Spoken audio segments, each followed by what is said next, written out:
The Force binds all things across the galaxy, connecting every living being in an invisible web of energy that flows through stars, planets, and the space between. For thousands of generations, the Jedi had served as its guardians, interpreting its will and maintaining balance. But the Force is older than the Jedi, deeper than their understanding, and occasionally, very occasionally, it reaches beyond the known galaxy to touch something that defies all expectation. Above the desert world of Tatooine, reality itself screamed. The tear in space wasn't a hyperspace rupture. It wasn't a wormhole or gravitational anomaly.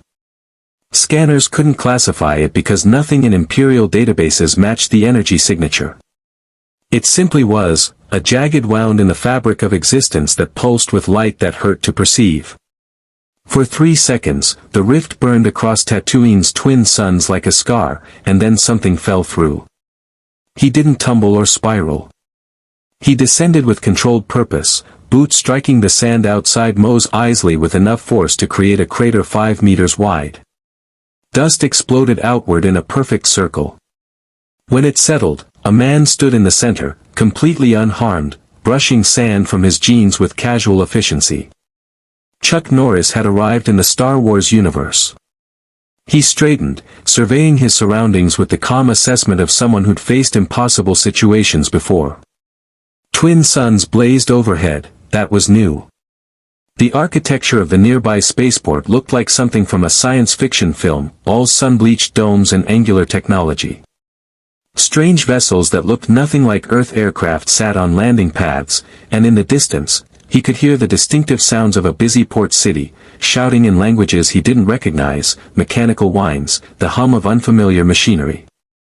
Chuck's hand instinctively went to his side. No gun. He'd been mid-training session when the world tore apart around him. That meant he had exactly what he always had, his body, his training, and his unwavering determination. In his experience, that was more than enough. A shadow passed overhead. Chuck looked up to see a massive wedge-shaped vessel descending toward the city, a star destroyer, though he had no name for it yet. The ship's gray hull blotted out one of the suns, and even from this distance, he could sense something wrong about it.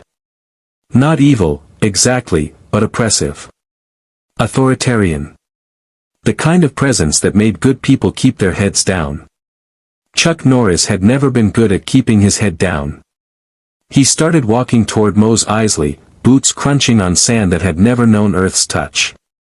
The Force, though he didn't know to call it that, stirred around him like a current recognizing something new in its waters. On Coruscant, in the Emperor's throne room, Palpatine suddenly paused mid-sentence, his yellow eyes narrowing.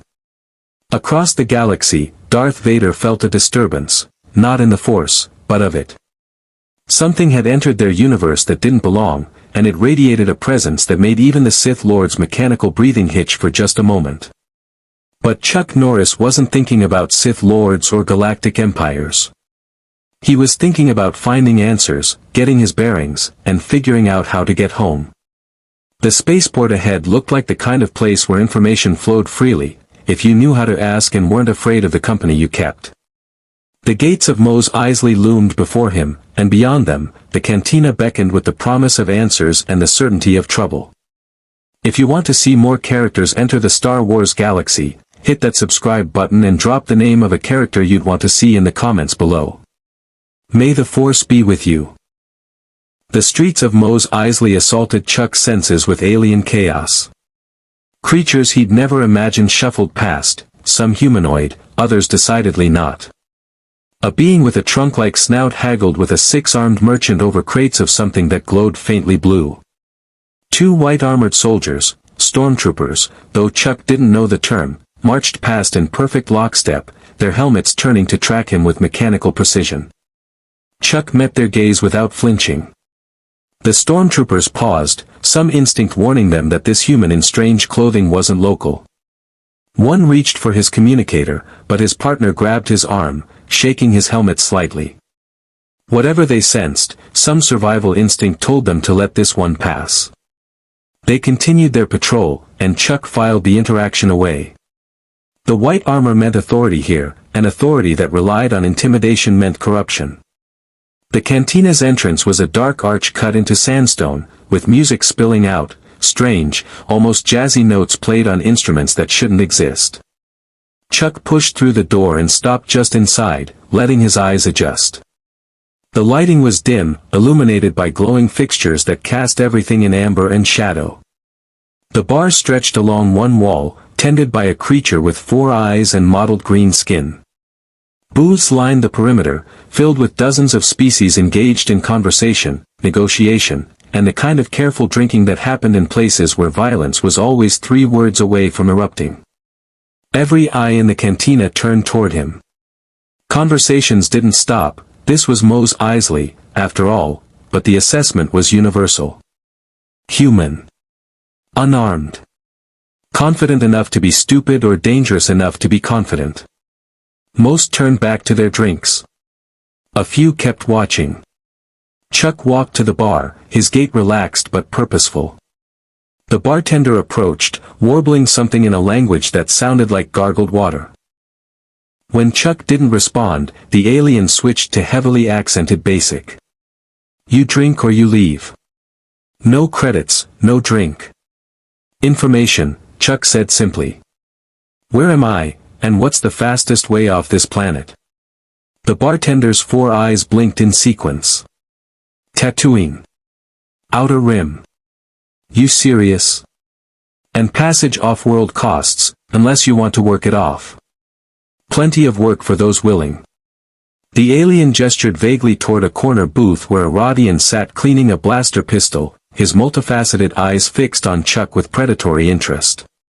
Not that kind of work, Chuck replied. He was about to press further when he felt it, that prickling awareness he'd developed over decades of walking into bad situations. Someone was moving behind him with hostile intent. The Aqualish hit him from behind with a chair. Or rather, the Aqualish tried to hit him with a chair. Chuck's instincts, honed through thousands of hours of training, activated before conscious thought. He sidestepped with minimal movement, and the chair passed through empty space where his head had been a fraction of a second earlier. The Aqualish stumbled forward with his own momentum. Chuck's hand shot out, catching the alien by the back of his leathery neck. With controlled force, he redirected the Aqualish's momentum straight down. The alien's face met the bar top with a solid thunk, and he slumped, unconscious before he hit the floor. The cantina went silent. Every patron froze, drinks halfway to lips, conversations dying mid-syllable. In Mose Eisley, bar fights were common. But bar fights that ended in one move? That made people nervous. A Deveronian in the corner booth stood slowly, his horned head tilted in challenge. That was my associate. I think you owe me compensation. Chuck turned to face him fully, hands loose at his sides. Your associate attacked me. The debt settled. I disagree. The Deveronian's hand moved toward the blaster at his hip. He never cleared leather. Chuck crossed the distance in 3 strides, impossibly fast for someone his age by Earth standards, though in this galaxy, such things mattered less when the Force had taken interest. His hand locked around the Deveronian's wrist before the blaster rose, and with a simple twist that used the alien's own skeletal structure against him, Chuck disarmed him. The blaster clattered across the floor. Walk away, Chuck said quietly. I'm not here for trouble. The Deveronian looked into Chuck's eyes and saw something that transcended species, the absolute certainty of a warrior who knew exactly how the next 30 seconds would unfold if violence continued. The alien stepped back, hands raised, and retreated toward the exit. The cantina erupted in nervous laughter and resumed chatter. Credits changed hands, apparently some patrons had bet on the encounter. Chuck released a breath he hadn't known he was holding and turned back to the bartender, who was staring at him with something approaching awe. You're not from around here, the bartender said. It wasn't a question. No, Chuck agreed. And I need to figure out where here actually is. Before the bartender could respond, the cantina door burst open. 4 stormtroopers entered, led by an officer in a gray uniform with rank insignia Chuck didn't recognize. The officer's eyes swept the room and locked onto Chuck with immediate recognition. You. The one who arrived in the unauthorized landing. You're coming with us for Imperial questioning. Chuck turned to face them, and for the second time that day, the force rippled with something it hadn't felt in millennia, the presence of someone who didn't ask permission from the universe to be extraordinary. I don't think so, Chuck said simply. The officer's hand moved toward his sidearm. Resisting Imperial authority is a... He never finished the sentence. What happened next would become legend in Mos Eisley, told and retold in a dozen cantinas across Tatooine. Some would say Chuck Norris moved faster than a blaster bolt. Others would swear he didn't move at all, that the stormtroopers simply flew backward through the cantina door as if struck by an invisible hammer. The truth was simpler and more impossible. Chuck's roundhouse kick generated a kinetic wave that shouldn't exist according to any known physics. The Force, recognizing raw will made manifest, amplified the strike without Chuck even realizing he was channeling it. All 4 stormtroopers and their officer were propelled through the doorway and into the street beyond, where they landed in a heap of white armor and groaning confusion. Chuck lowered his leg, completely unbothered by what he'd just done. In his mind, it was just good form and proper follow-through. The cantina stared in absolute silence. Then someone started clapping. A human in worn rebel clothing, sitting in a shadowy booth, stood and approached with a grin that suggested he'd just witnessed something that made his entire week worthwhile. Friend, the man said, I don't know where you're from, but I think you and my organization need to talk. The Empire just made a very stupid mistake.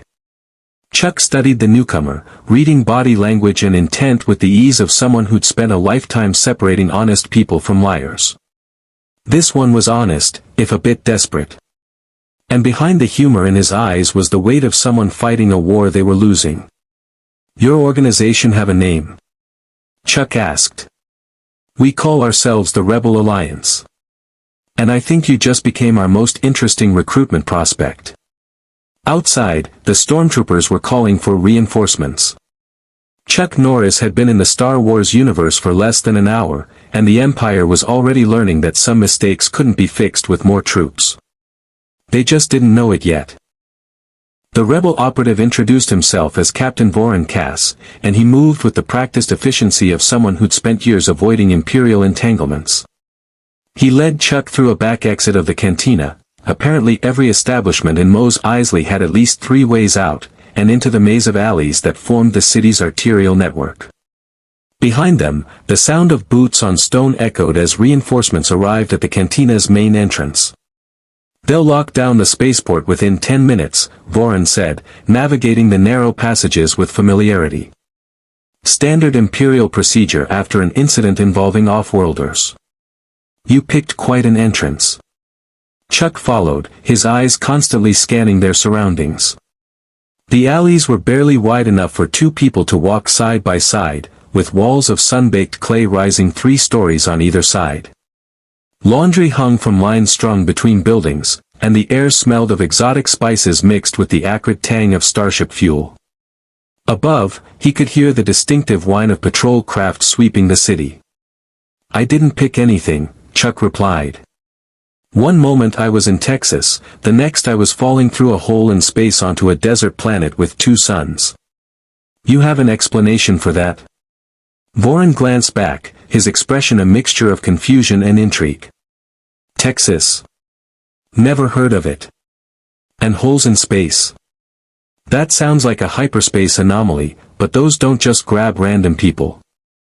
Unless, he paused, studying Chuck with renewed interest. Did you feel anything before it happened? A pull, maybe? Like something was calling to you? Chuck thought back to those final moments in his training facility. He'd been working through kata, focused and centered, when the air itself seemed to thicken around him. There had been a sensation, not quite a pull, more like recognition. As if something vast and ancient had suddenly become aware of his existence and decided he needed to be somewhere else. Something like that, Chuck admitted. But I don't make a habit of following mysterious cosmic invitations without knowing who's sending them. Smart policy. Voron turned down another alley, this one ending in a reinforced door with a security panel. He punched in a code, and the door slid open with a pneumatic hiss. In here. We've got a safe house for situations exactly like this. Well, not exactly like this. We've never had someone take down 4 stormtroopers with a kick before. They entered a dimly lit room that served as makeshift command center, living quarters, and armory all at once. Crates of supplies lined one wall, and a holographic projector occupied the center of a battered table. 2 other rebels looked up as they entered, a Twi'lek woman with green skin and a scarred human male who immediately reached for a blaster rifle before Voron waved him down. Stand easy, Rax. He's friendly. Potentially very friendly. Voron gestured to Chuck. This is... I'm sorry, I never got your name. Chuck Norris. Chuck Norris, Voron repeated, testing the unfamiliar syllables. Chuck Norris just humiliated an Imperial patrol without breaking a sweat. I figured we should talk to him before the Empire decides to drop a Star Destroyer on the entire city looking for him. The Twi'lek woman stood, her head tails twitching with curiosity. You're the disturbance. The one the Inquisitors are coming for. Chuck's posture shifted slightly, not aggressive, but alert. Inquisitors. Imperial Force-sensitive hunters, she explained, her accent lilting and musical despite the grim topic. They're dispatched when the Empire detects unusual Force activity. We received word through our network that one was already en route to Tatooine before you even landed. They felt you coming. Force, Chuck said flatly. You keep using that word. What exactly is the Force? The 3 rebels exchanged glances that spoke of shared disbelief. Rax lowered his rifle completely, his scarred face skeptical. You're joking. Everyone knows about the Force. It's the energy that binds the galaxy together. The Jedi used it before the Empire hunted them down. Chuck processed this information with the methodical approach he applied to any new combat situation. Energy that binds things together. Jedi, apparently some kind of warrior order. Hunted by this Empire. And these people thought he was connected to it, simply because he'd arrived unexpectedly and handled a few soldiers. Where I'm from, Chuck said carefully, there's no Force. There's training, discipline, and will. That's what I used in the cantina. The Twi'lek woman shook her head, her expression caught between amusement and wonder. What you did wasn't just training. I saw it from the window. You struck empty air and 4 armored soldiers flew backward like they'd been hit by a speeder. That's the Force, whether you call it that or not.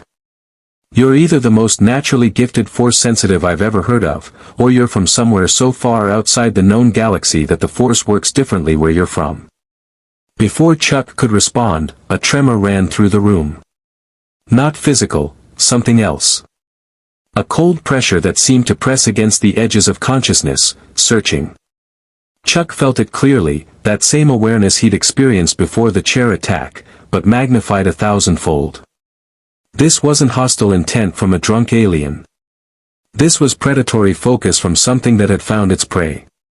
Voron's comlink crackled. All cells, code black. Inquisitor confirmed landing at Bay 7. All personnel maintain cover protocols. Too late for that, the Twi'lek woman whispered, her voice tight with fear. He's already here. In the city. And he's hunting. Chuck moved to the room's single window, a narrow slit that provided a view of the street below. The usual chaos of Mos Eisley had evaporated. Merchants had closed their stalls. Pedestrians hurried toward shelter. Even the stormtroopers on patrol moved with quickened steps, as if they too wanted to be anywhere else. Then Chuck saw him. The figure moved through the street with purposeful grace, his black robes flowing despite the absence of wind. He was humanoid, pale skin, bald head, yellow eyes that seemed to glow even in the bright afternoon light. A cylindrical device hung from his belt and his head turned slowly, systematically, as if listening to something no one else could hear. That's the Inquisitor, Voron confirmed, his voice barely above a whisper. Eighth brother, we think. He's killed 3 Jedi survivors in the past year. If he's here for you, then I'll deal with him, Chuck said simply. Rax laughed, a short, bitter sound. You don't understand. Inquisitors wield lightsabers. They can choke you from across a room with their minds. They're trained by Darth Vader himself. You can't just deal with one. Chuck turned from the window, and something in his expression made even the battle-hardened rebel fall silent. I've faced impossible odds before. I've fought opponents who were faster, stronger, better armed. I'm still here. So I'll ask one more time, what exactly does this Inquisitor want? You, the Twi'lek woman said softly. The Empire doesn't tolerate unknown Force sensitives. They either turn them into servants or eliminate them. There's no third option. There's always a third option, Chuck replied. He moved toward the door, but Voron blocked his path. Wait. You can't just walk out there. We need a plan. We need. The building's roof exploded inward. Debris rained down as a figure descended through the hole with impossible grace, landing in the center of the room in a crouch. The eighth brother rose slowly, his yellow eyes fixed on Chuck with an intensity that bordered on hunger. His hand moved to the cylindrical device at his belt, and with a snap hiss, a crimson blade ignited, a double-bladed lightsaber that spun in his grip like a living thing. There you are, the Inquisitor said, his voice a rasping whisper that seemed to echo from the walls themselves. I felt you the moment you entered this galaxy. A presence untainted by training, raw and powerful. The Emperor will be most interested in you. Come quietly, and your death will be swift. Resist, and I will make you beg for the mercy of oblivion. The 3 rebels scrambled backward, weapons raised but clearly terrified. Chuck stood his ground, studying his opponent with the calm assessment that had served him through countless confrontations. The spinning blade was a threat, plasma contained in a magnetic field, if he was reading the technology correctly. The yellow eyes indicated corruption of some kind, perhaps psychological conditioning. The arrogance in the Inquisitor's stance suggested overconfidence born from too many easy victories. I don't beg, Chuck said simply. And I'm not interested in meeting your Emperor. The eighth brother's lips curled into something that might have been a smile. Then you will provide entertainment before you die. It has been too long since I faced an opponent with spirit. He raised one hand, and Chuck felt that cold pressure intensify, trying to grip him, to crush his windpipe through pure mental force. Chuck's willpower met the Inquisitor's technique like bedrock meeting a crashing wave. The force choke attempt simply stopped. The eighth brother's eyes widened in genuine shock. In his entire career, no one had simply resisted a force choke through sheer determination. It was impossible. The force was absolute. Mental discipline could slow it, Jedi training could counter it, but to simply refuse its effects through will alone. Impossible, the Inquisitor hissed. You keep using that word, Chuck said, and moved. He crossed the distance between them in a burst of speed that caught the eighth brother off guard. The Inquisitor swung his lightsaber in a defensive arc, the crimson blade designed to bisect anything in its path. But Chuck had already analyzed the weapon's mechanics. The blade had mass, which meant it followed predictable trajectories. He ducked under the swing, his movements precise and economical, honed by decades of martial arts mastery. His fist connected with the Inquisitor's solar plexus. The impact should have winded the alien, perhaps staggered him.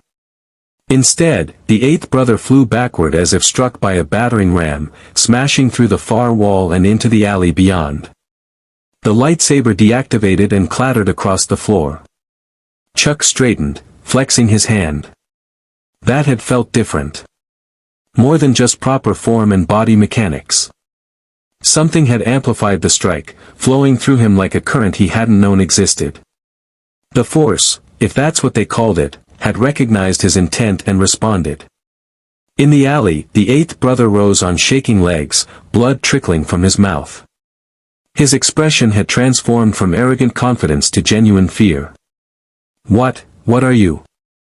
Someone who doesn't like bullies, Chuck replied. He walked through the hole in the wall, stepping into the dusty alley where afternoon shadows stretched long and dark. And from what I've seen so far, your empire is nothing but bullies in fancy armor.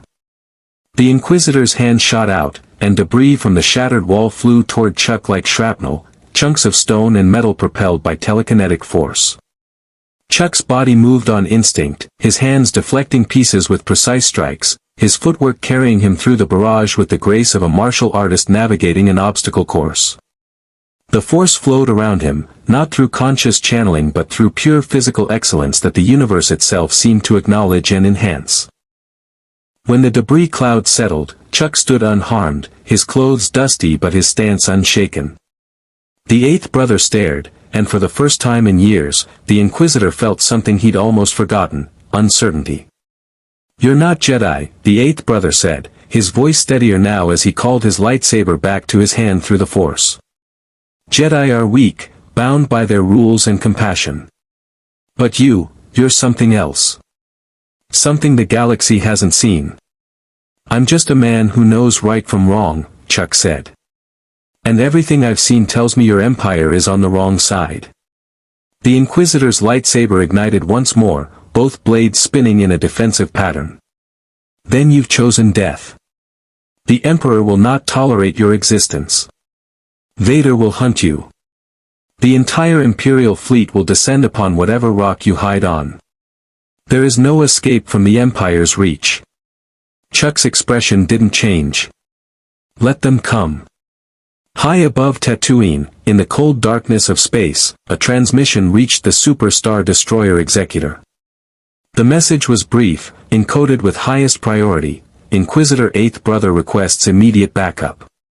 Unknown force sensitive on Tatooine. Threat level, maximum.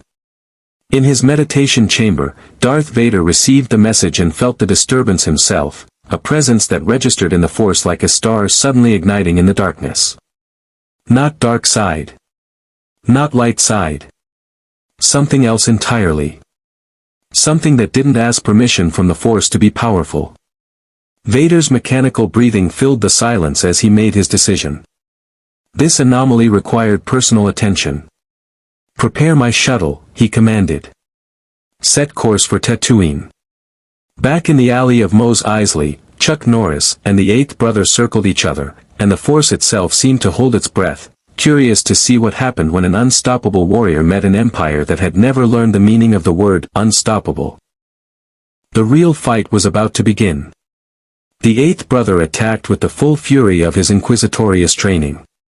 His double-bladed lightsaber became a crimson blur, the spinning blades designed to overwhelm opponents with unpredictable angles and relentless pressure.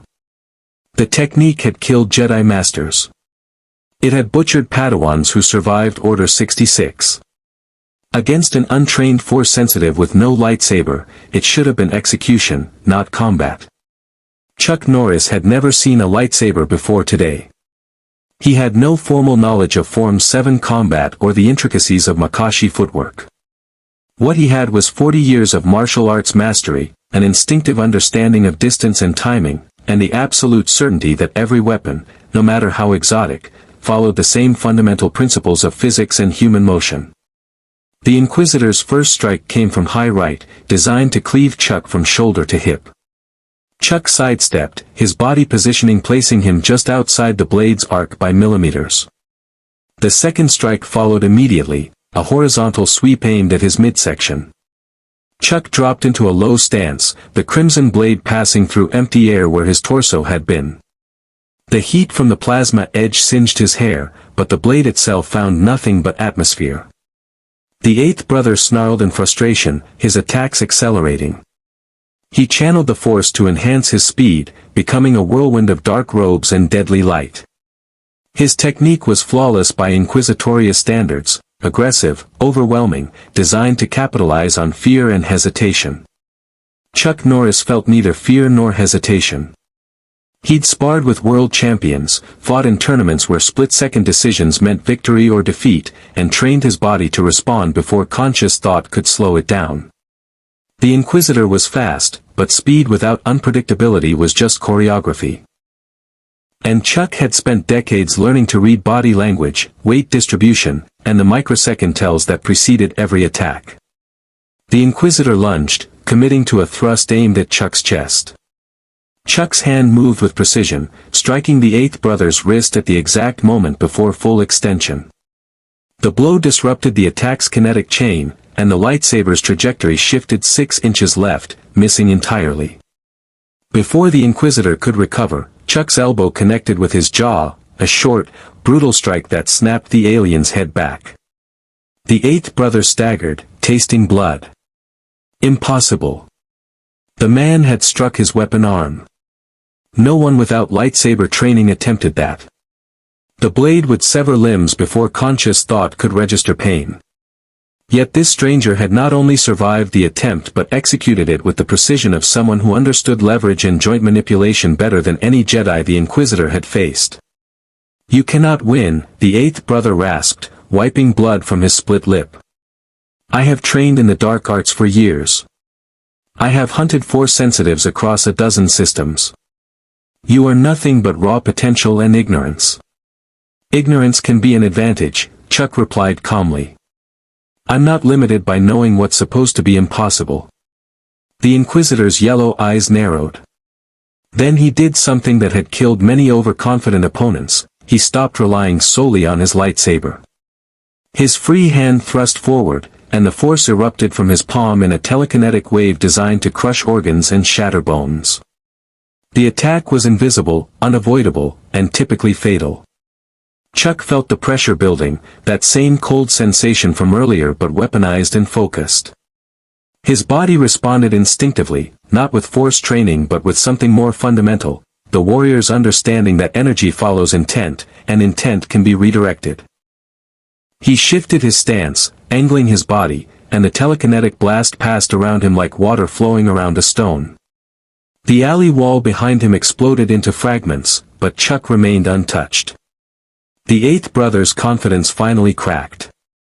"What are you?" he demanded, his voice rising with genuine confusion and the first hints of fear. "I'm the guy who's going to teach you that terror isn't a tool," Chuck said. "It's a weakness." He moved forward, closing distance with controlled aggression. The Inquisitor swung his lightsaber in a desperate figure-8 pattern, but Chuck had already mapped the weapon's maximum reach and optimal striking angles. He flowed through the gaps in the defense with the efficiency of someone who'd spent a lifetime turning opponents' weapons into liabilities. His foot swept the Inquisitor's lead leg, disrupting balance.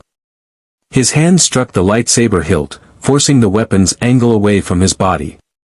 And then his knee drove upward into the eighth brother's midsection with the full force of proper technique amplified by something the galaxy recognized as the Force but Chuck simply knew as doing what needed to be done. The Inquisitor doubled over, and Chuck's elbow descended on the back of his neck, not enough to kill, but enough to send the alien crashing face-first into the dusty ground. The lightsaber fell from nerveless fingers, its blade deactivating with a dying hiss. Chuck stood over the fallen Inquisitor, breathing steadily, not even winded. Behind him, Voren, Rax, and the Twi'lek woman emerged from the safe house, staring in absolute silence at the scene before them. An Inquisitor, one of the Empire's most feared agents, lay defeated in a Mos Eisley alley, bested by an unarmed man who claimed to know nothing about the Force. "Impossible," Voren whispered, echoing the eighth brother's earlier assessment. "You really need to expand your vocabulary," Chuck said mildly. He bent down and picked up the lightsaber, examining the weapon with curiosity. The cylindrical hilt was heavier than he'd expected, its surface covered in controls he didn't recognize. He pressed what looked like an activation stud, and the crimson blade erupted to life with that distinctive snap hiss. He swung it experimentally. The weapon had gyroscopic resistance, fighting against directional changes as if the blade itself had mass. Interesting design. Effective for maintaining momentum in committed strikes, but that same quality made it less responsive to rapid technique changes. A weapon that demanded commitment to each attack, which explained the Inquisitor's aggressive but somewhat predictable fighting style. Chuck deactivated the lightsaber and clipped it to his belt. Waste not, want not. The eighth brother groaned, rolling onto his back. Blood trickled from his nose, and his yellow eyes were glassy with pain and confusion. You don't know what you've done, he gasped. Defeating an inquisitor marks you. The Empire will never stop hunting you. Vader himself will come. Good, Chuck said simply. Saves me the trouble of finding him. The Inquisitor's expression shifted to something approaching pity. You truly don't understand. Vader is not like me. He is the Emperor's fist, the breaker of the Jedi Order, the most powerful Force wielder in the galaxy. He has killed Jedi Masters with a thought. What you did to me, he would do to you before you could blink. Chuck crouched beside the fallen Inquisitor, meeting his yellow gaze directly. Here's what I understand. Your empire builds its power on fear. You use terror to control people. You hunt down anyone with the ability to stand against you and either break them or kill them. That's not strength. That's the behavior of cowards hiding behind weapons and uniforms. The Empire brings order to chaos, the eighth brother wheezed. Peace through strength. Unity through oppression, Chuck interrupted. I've seen empires before. Different worlds, same pattern. They always believe their tyranny is justified, their violence necessary. And they're always wrong. He stood, turning to the three rebels who were still processing what they'd witnessed. You said you were part of a rebellion. I assume that means you're fighting this empire. Vorin nodded slowly. We are. But we're outnumbered, outgunned, and scattered across the galaxy. The Alliance is more symbol than army right now. We survive by staying hidden, striking from shadows, and running before the Empire can bring its full weight down on us. That's about to change, Chuck said. I don't know how I got here or how to get home, so until I figure that out, I might as well do something useful. Your rebellion just got a new recruit. The Twi'lek woman found her voice. You don't understand what you're volunteering for. The Empire controls thousands of worlds. They have millions of soldiers, star destroyers that can reduce planets to ash, and Sith lords who can tear starships from the sky. One man, no matter how skilled, can't change that. Chuck's expression was patient but firm. One man can't topple an empire alone. But one man who refuses to back down can inspire others to stand up. I've seen it happen. Courage is contagious. He glanced at the lightsaber on his belt. Besides, I'm a fast learner.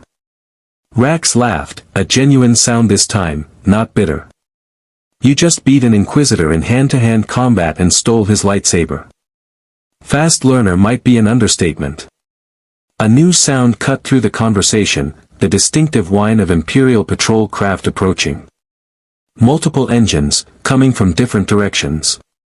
The eighth brother's defeat had triggered automatic distress signals in his armor, and now the entire Imperial garrison was converging on their location. We need to move, Vorin said urgently. There's a ship 2 blocks from here. Smuggler who owes us a favor. If we can reach it before the lockdown completes. Go, Chuck said. Get to your ship. I'll buy you time. That's suicide, the Twi'lek woman protested. You might have beaten one Inquisitor, but facing an entire garrison won't be pleasant for them, Chuck finished. I don't need to win. I just need to be more interesting than 3 rebels running for a ship. Trust me, I can be very interesting. Vorin studied Chuck for a long moment, then made a decision. Rax, Sylara, get to the Twilight Runner and prep for immediate departure. Tell Captain Merrick we have a priority passenger. He turned back to Chuck. You've got 5 minutes. The ship is at Bay 19, red freighter with carbon scoring on the port side. You can't miss it. 5 minutes is plenty, Chuck assured him. The 3 rebels disappeared into the warren of alleys, moving with practiced efficiency. Chuck turned to face the approaching patrol craft, which were now visible over the low rooftops, sleek vehicles with mounted weapons and searchlights that swept the streets in coordinated patterns. The eighth brother coughed weakly. "You're going to fight them all." "I'm going to discourage them," Chuck corrected. He walked to the center of the alley, where it opened onto a larger street, a natural choke point that would force the patrol craft to approach from predictable angles. The first speeder bike rounded the corner, piloted by a scout trooper with a blaster rifle mounted to the vehicle's cowling. The trooper spotted Chuck immediately and squeezed the trigger. Blaster bolts, crimson streaks of superheated plasma, shrieked through the air. Chuck moved. Not away from the shots, but through them, his body weaving between the energy bolts with precision that seemed impossible. The trooper's targeting computer couldn't compensate for evasion patterns that defied probability. Chuck reached the speeder bike in 3 strides, grabbed the trooper by his armor, and pulled him from the vehicle with controlled force. The trooper hit the ground hard, unconscious before impact. Chuck caught the bike before it crashed, swung his leg over the seat, and gunned the throttle. The Imperial patrol craft were converging from 3 directions, their pilots coordinating through helmet communications. They expected a chase, perhaps a desperate flight toward the spaceport. What they got was Chuck Norris driving directly at them at maximum speed. The lead patrol craft opened fire, its twin blaster cannons spitting red death. Chuck's hands worked the speeder bike's controls with the same precision he applied to everything: economy of motion, perfect timing, and the absolute confidence of someone who knew exactly what his vehicle could do. He banked hard left, the blaster fire missing by meters, then cut right, threading between 2 buildings with inches of clearance on either side. The patrol craft couldn't follow through the narrow gap. They were forced to split up, some climbing for altitude, others taking alternate routes. Chuck had just turned a coordinated pursuit into a fragmented chase, and in those few seconds of disorganization, Voren and his team gained precious distance. Chuck emerged from the alley network into one of Mos Eisley's main thoroughfares. The spaceport was visible ahead, Bay 19 marked by the red freighter Voren had described. But between Chuck and the ship stood 6 stormtroopers on foot, their blaster rifles raised in a firing line. "Halt," the lead trooper commanded. "Surrender or..." Chuck didn't slow down. He aimed the speeder bike directly at the line, his expression calm, and at the last possible second before impact, he leaped from the vehicle. His body tucked into a controlled roll, and the riderless bike continued its trajectory, scattering the stormtroopers like pins before a bowling ball. Chuck came up from the roll in a fighting stance, surrounded by disoriented Imperial troops. What followed lasted less than 15 seconds but would be analyzed in Imperial tactical briefings for months to come. Chuck moved through the stormtroopers with systematic efficiency, strikes to weak points in armor, leveraging their own weapons against them, using their formation as a liability rather than an advantage. By the time the patrol craft caught up, all 6 troopers were down, and Chuck was walking calmly toward Bay 19. The Twilight Runner's boarding ramp was extended. Voren stood at the top, waving urgently. "Come on." Chuck broke into a run as the patrol craft opened fire. Blaster bolts scorched the ground around him, and he felt that tingling awareness again, danger sense, the force trying to warn him. He trusted it, dodging left just as a bolt streaked through the space where his head had been. He reached the ramp as the freighter's engines whined to full power. The moment his boots hit the deck, Voren slapped the control panel, and the ramp sealed shut. "Go," he shouted into his comlink. The Twilight Runner lifted off with the urgent acceleration of a ship designed for quick escapes. G-forces pressed Chuck against the bulkhead, but he kept his footing, watching through a viewport as Mos Eisley shrank below them. The patrol craft gave chase, but the freighter had a head start and a captain who clearly knew every trick in the smuggler's handbook. Within minutes, they'd broken atmosphere and entered the star-speckled darkness of space. The patrol craft fell away, unable to match the freighter's speed once gravity stopped being a factor. Chuck finally allowed himself to relax, slightly. He was in space. Actually in space, aboard a starship, fleeing from an evil empire after defeating one of their elite warriors in hand-to-hand combat.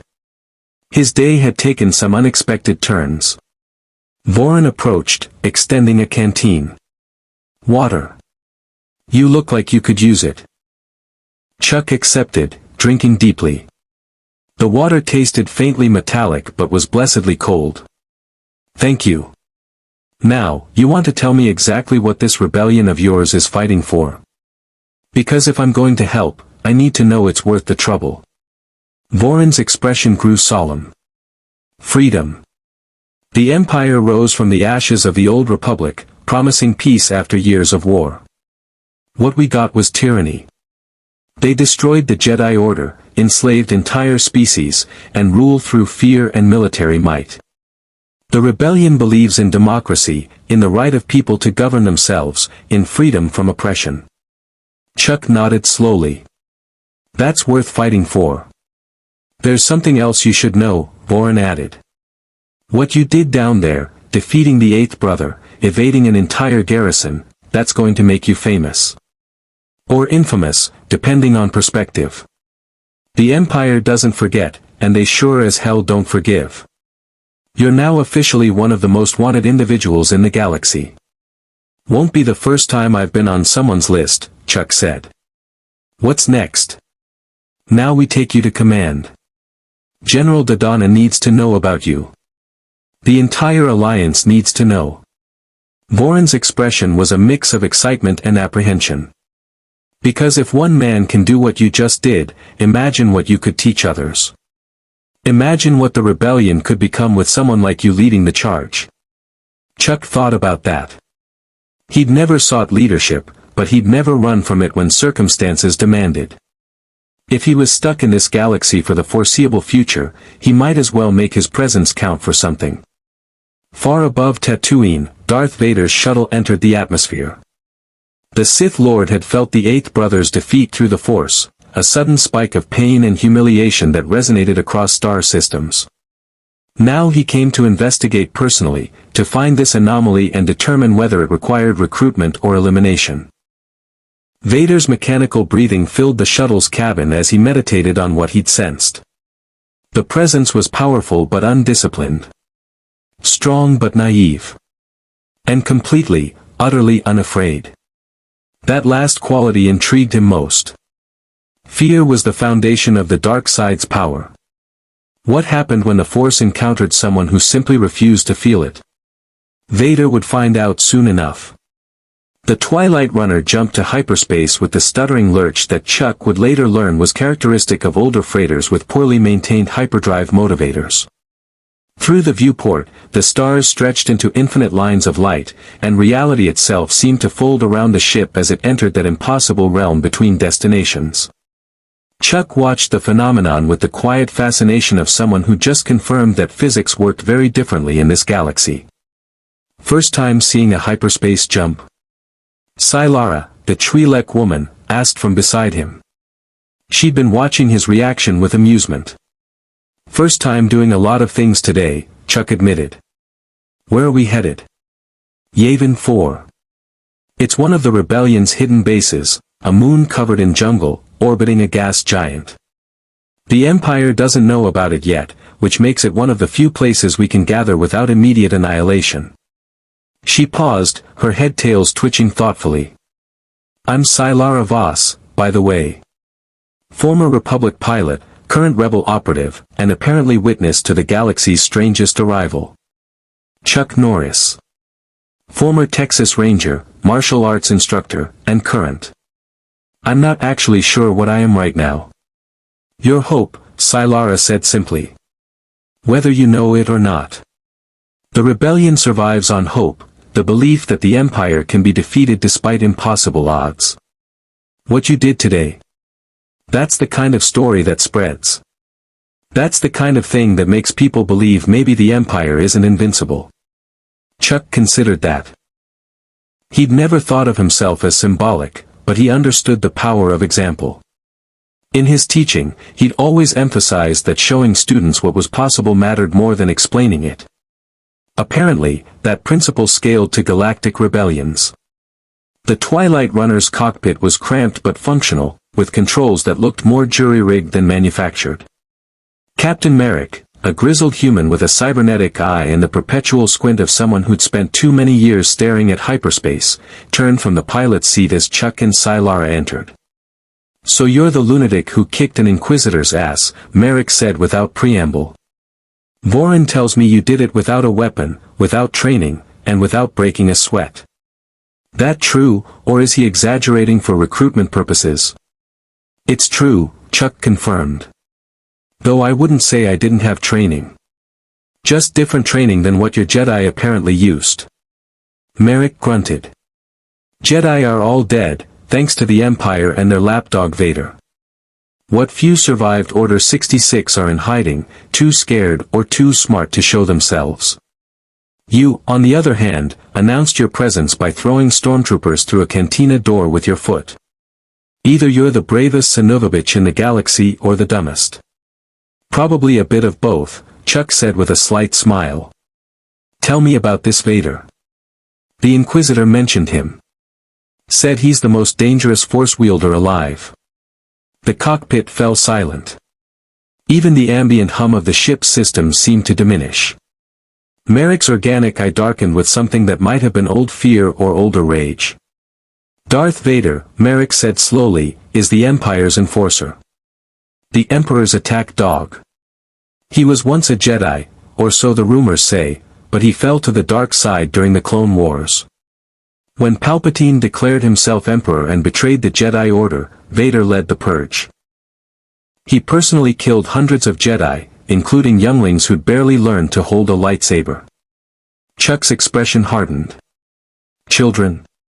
"Children," Sylara confirmed, her voice tight. "The Empire doesn't take prisoners. They don't show mercy. Vader exemplifies that philosophy. He's 7 feet of armor and rage, can choke you to death from across a room, and has reflexes so fast he can deflect blaster bolts with his lightsaber before your finger finishes squeezing the trigger. He commands the 501st Legion, elite stormtroopers who've never lost a battle under his leadership.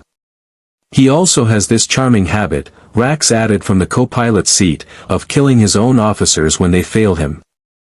Snaps their necks with the Force like they're twigs. Fear and power, that's Vader's philosophy. He believes in nothing else." Chuck absorbed this information, his mind already working through tactical considerations. An opponent who relied on fear was an opponent with a predictable weakness. Take away the fear, and you took away half their power. The rest, the armor, the lightsaber, the Force abilities, those were just problems to solve. "He'll come for you eventually," Voron said, emerging from the cargo hold with ration packs. "Once he hears what happened on Tatooine. The Eighth Brother's failure will demand investigation, and Vader doesn't delegate when it comes to Force sensitives. He'll want to see you himself." "Good," Chuck said again. "Because I want to see him too." Merrick barked a laugh. "You really are crazy. I like that. Galaxy could use more crazy right now." The hyperspace journey to Yavin 4 took 6 hours. 6 hours Chuck spent learning everything the rebels could tell him about the galaxy he'd fallen into. The Empire's structure, the rebellion's scattered cells, the technology that made starflight possible, the Force and its light and dark aspects, the history of the Jedi Order and their fall. It was information overload, but Chuck had always been a quick study when survival demanded it. He also spent time examining the Eighth Brother's lightsaber. Under Sylara's guidance, she'd trained briefly with a Jedi before Order 66, he learned the weapon's basic operation.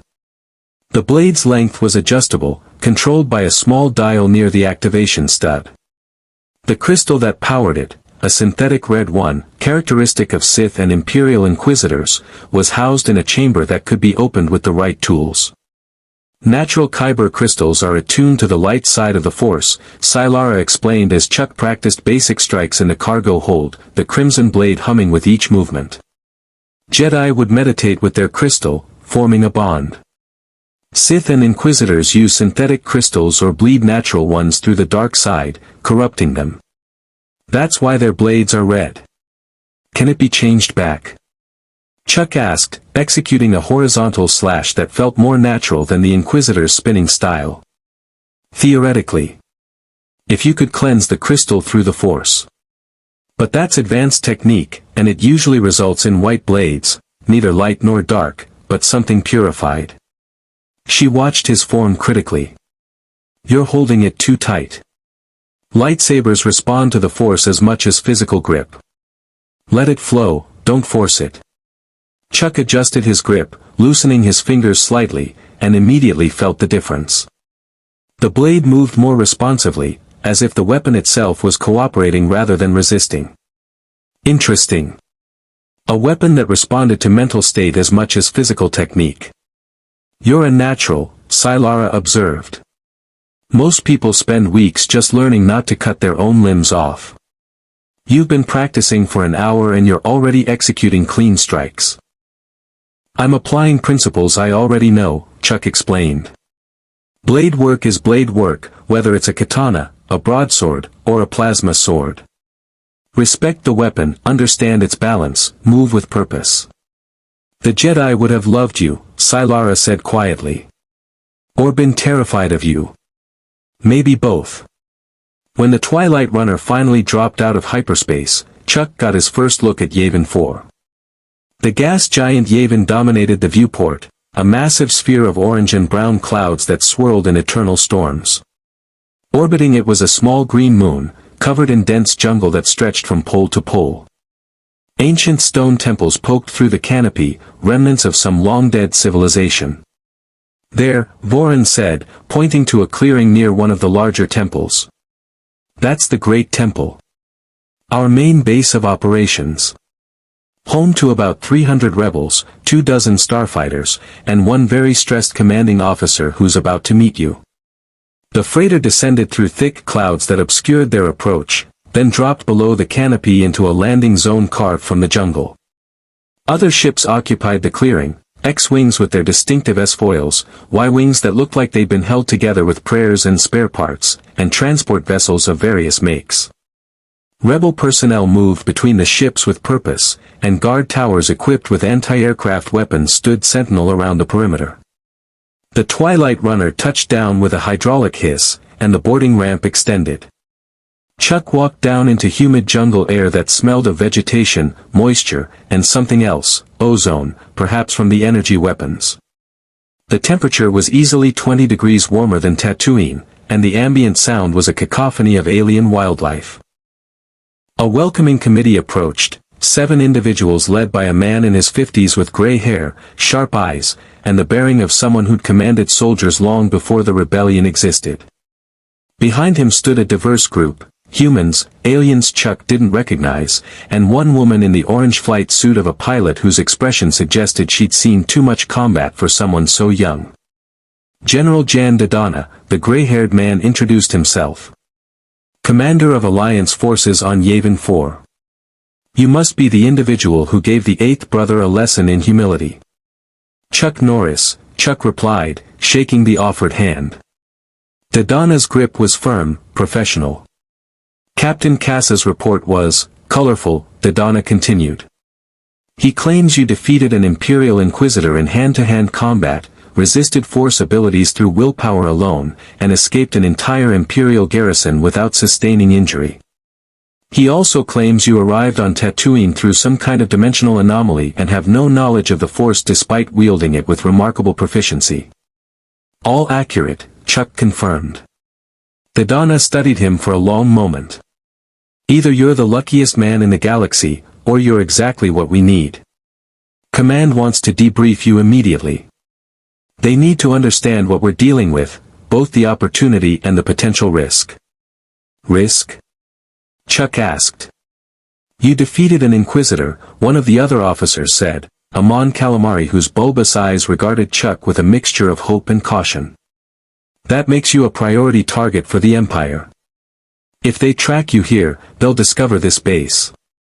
Thousands of rebels could die because you led the Empire to our doorstep. Then we make sure they can't track me, Chuck said simply. Or we prepare for them to come and make them regret it. Easier said than done, the young pilot interjected. The Empire has resources we can't match. Star destroyers, TIE fighters, AT-ATS, and Force users who, she paused, reassessing. Who apparently aren't as invincible as we thought. Dodonna raised a hand, cutting off the debate. Let's take this inside. Mr. Norris, you'll join me in the command center. The rest of you, return to your duties. Captain Cass, submit your full report. Commander Voss, I want your assessment of his force capabilities. And someone please inform Princess Leia that we have a unique situation developing. Princess. Chuck asked as Dodonna led him toward the massive stone temple that served as the base. Princess Leia Organa. Senator, diplomat, and one of the rebellion's key leaders despite her youth. She'll want to meet you personally, she has a talent for recognizing strategic assets. Dodonna's expression was carefully neutral. She's also one of the few people in the Alliance who can authorize unorthodox operations, which you very much represent. The Great Temple's interior was a strange fusion of ancient architecture and modern military installation. Mayan-like stone corridors had been reinforced with durasteel supports, and technology hummed behind walls carved by civilizations that had fallen millennia ago. Rebel personnel moved through the hallways with purpose, many stopping to stare as Chuck passed. Word had apparently spread fast. The command center occupied what might have once been a throne room. Holographic displays floated above tactical tables, showing star maps, fleet positions, and intelligence reports. Officers hunched over consoles, coordinating operations across dozens of systems.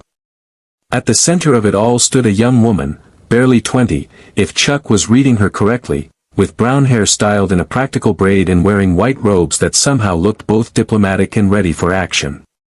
She turned as Dodonna entered, and her eyes, sharp, intelligent, assessing, fixed on Chuck with immediate interest. Princess Leia Organa, Dodonna said formally. May I present Chuck Norris, our unexpected guest from Tatooine. Leia approached with the confident stride of someone who'd never doubted her right to command rooms full of military officers twice her age. Mr. Norris. I've heard remarkable things about you in the past hour. Captain Cass's report reads like adventure holofilm rather than tactical briefing. She extended her hand. Welcome to the rebellion. Chuck shook her hand, noting the firm grip and calluses that suggested she practiced with weapons regularly. Princess. I understand you lead this operation. I'm one of several leaders, Leia corrected. The rebellion is a coalition, not a hierarchy. But yes, I coordinate significant portions of our intelligence and diplomatic efforts. She gestured to the holographic displays. We're fighting an empire that controls most of the known galaxy. Every victory costs us dearly, every defeat could mean annihilation, and we survive by being smarter, faster, and more dedicated than our enemy. Can I ask what interest you have in our cause? Your empire attacked me, Chuck said simply. They sent one of their inquisitors to either recruit or kill me. I don't respond well to threats. Beyond that, from what I've learned, your empire represents everything I've spent my life opposing: tyranny, oppression, the strong dominating the weak. So until I find a way home, I might as well help you tear it down. A smile ghosted across Leia's face. Direct. I appreciate that. Most people dance around their intentions. You put yours on the table immediately. She turned to the tactical display, expanding a sector map. The problem, Mr. Norris, is scale. You defeated one Inquisitor. The Empire has a dozen more. You escaped one garrison. The Empire has millions of stormtroopers. You made an impression on Tatooine. The Empire controls thousands of worlds. One man, no matter how skilled, can't change those odds. One man can't, Chuck agreed. But one man who refuses to back down can inspire others. I've seen it happen. Courage spreads faster than fear when people see it's possible to resist. Dodonna and Leia exchanged glances. Something passed between them, a silent communication that spoke of debates they'd had before, decisions they were tired of making. There's another factor, Dodonna said carefully. Darth Vader. He'll come for you personally once he investigates Tatooine. When he does, he'll bring enough firepower to level this base if he suspects you're here. We need to decide, quickly, whether the strategic value of having you outweighs the tactical risk of you painting a target on all of us. Chuck met Dodonna's gaze steadily. Then let's make sure I'm worth the risk. Put me to work. I can fight, I can teach, and I can do whatever your rebellion needs. When Vader comes, and he will, we'll deal with him together.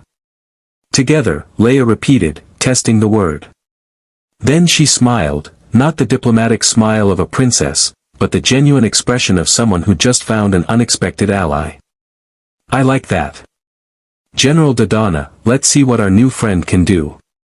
And someone get me every piece of intelligence we have on Darth Vader's current location. If he's coming for Mr. Norris, I want to know when and where.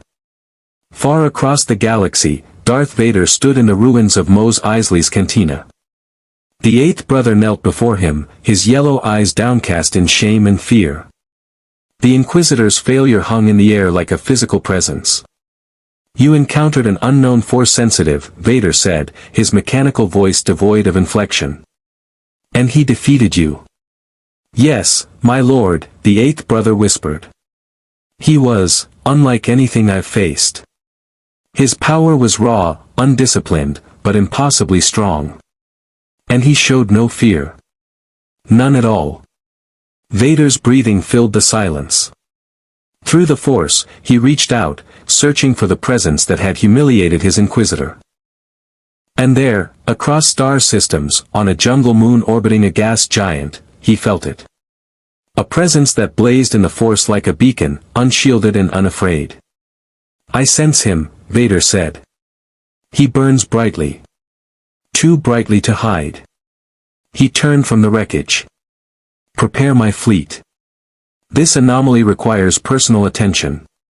And if the rebels have sheltered him, his hand clenched into a fist. Then they have signed their own death warrant. The hunt had begun. 3 days passed on Yavin 4, 3 days during which Chuck Norris became both the rebellion's most valuable asset and its most contentious debate. General Dodonna wanted to deploy him immediately on high-risk operations where one skilled operative could make the difference. Princess Leia advocated for caution, arguing that exposing him too soon would accelerate Imperial response. Commander Willard, the base's security chief, insisted Chuck was a security liability whose presence endangered everyone. Chuck spent those 3 days training. The rebellion's makeshift gymnasium, a cleared section of Temple Courtyard with basic equipment salvaged from a dozen worlds, became his second home.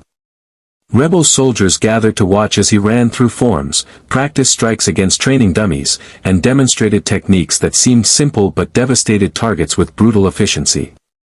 Word spread. Within 48 hours, Chuck had 24 volunteers asking to train with him. He accepted them all.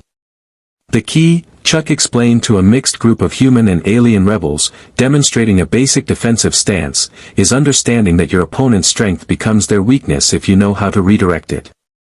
A stormtrooper's armor protects them, but it also restricts mobility. Their blasters are powerful, but they require line of sight and trigger discipline. Learn to exploit those limitations. A young rebel, barely 20, human, with the haunted eyes of someone who'd seen friends die, raised his hand hesitantly. But sir, what about Force users? The Inquisitors, or Vader? How do we fight them? The same way you fight anyone else, Chuck replied. You stay calm, you stay focused, and you remember that fear is their greatest weapon. Take that away, and they're just opponents with exotic abilities. Dangerous opponents, but not invincible. He gestured for the young rebel to step forward. What's your name? Corporal Dane Kellick, sir. I'm not, Sir, Dane. I'm Chuck. And I need you to attack me. Doesn't matter how, strike, grab, tackle. Give me your best shot. Dane hesitated, then lunged forward with a clumsy but committed punch. Chuck sidestepped with minimal movement, caught Dane's extended arm, and used the rebel's own momentum to guide him gently to the ground in a controlled throw. Dane found himself on his back, completely unharmed but thoroughly immobilized, Chuck's hand on his shoulder to prevent rising. "What did I do?" Chuck asked the watching group. "You used his attack against him," Sylara called from the crowd. She'd been attending every training session, taking notes with the intensity of someone preparing for final exams. "Exactly. He committed to an attack without considering the counter. His momentum, his balance, his position, all of those became liabilities the moment he overextended." Chuck helped Dane to his feet. Force users do the same thing. They rely so heavily on their abilities that they often neglect basic tactical awareness. "The eighth brother attacked me with his lightsaber in predictable patterns because he believed the weapon made him invincible. It didn't. But you have the Force too," another trainee observed. "We saw you throw stormtroopers without touching them. How do we do that?" Chuck considered the question. In the 3 days since arriving, he'd spent considerable time meditating on what these people called the Force. Sylara had guided him through basic Jedi meditation techniques, and he'd felt it, that vast energy field connecting everything, responsive to thought and emotion. But his access to it wasn't through training or discipline. It was something more instinctive, the Force responding to his will as naturally as his body responded to muscle memory. "I'm not sure I can teach you that," Chuck admitted. "My connection to the Force seems different from what the Jedi used. But I can teach you how to fight smart, how to survive against impossible odds, and how to carry yourselves like warriors instead of victims. The Empire wants you afraid. Show them you're not, and you've already won half the battle." The training sessions continued throughout the day, punctuated by breaks during which Chuck explored the base and learned its layout. The Great Temple was larger than it appeared from the outside, a maze of corridors, hangars, living quarters, and strategic installations carved into ancient stone.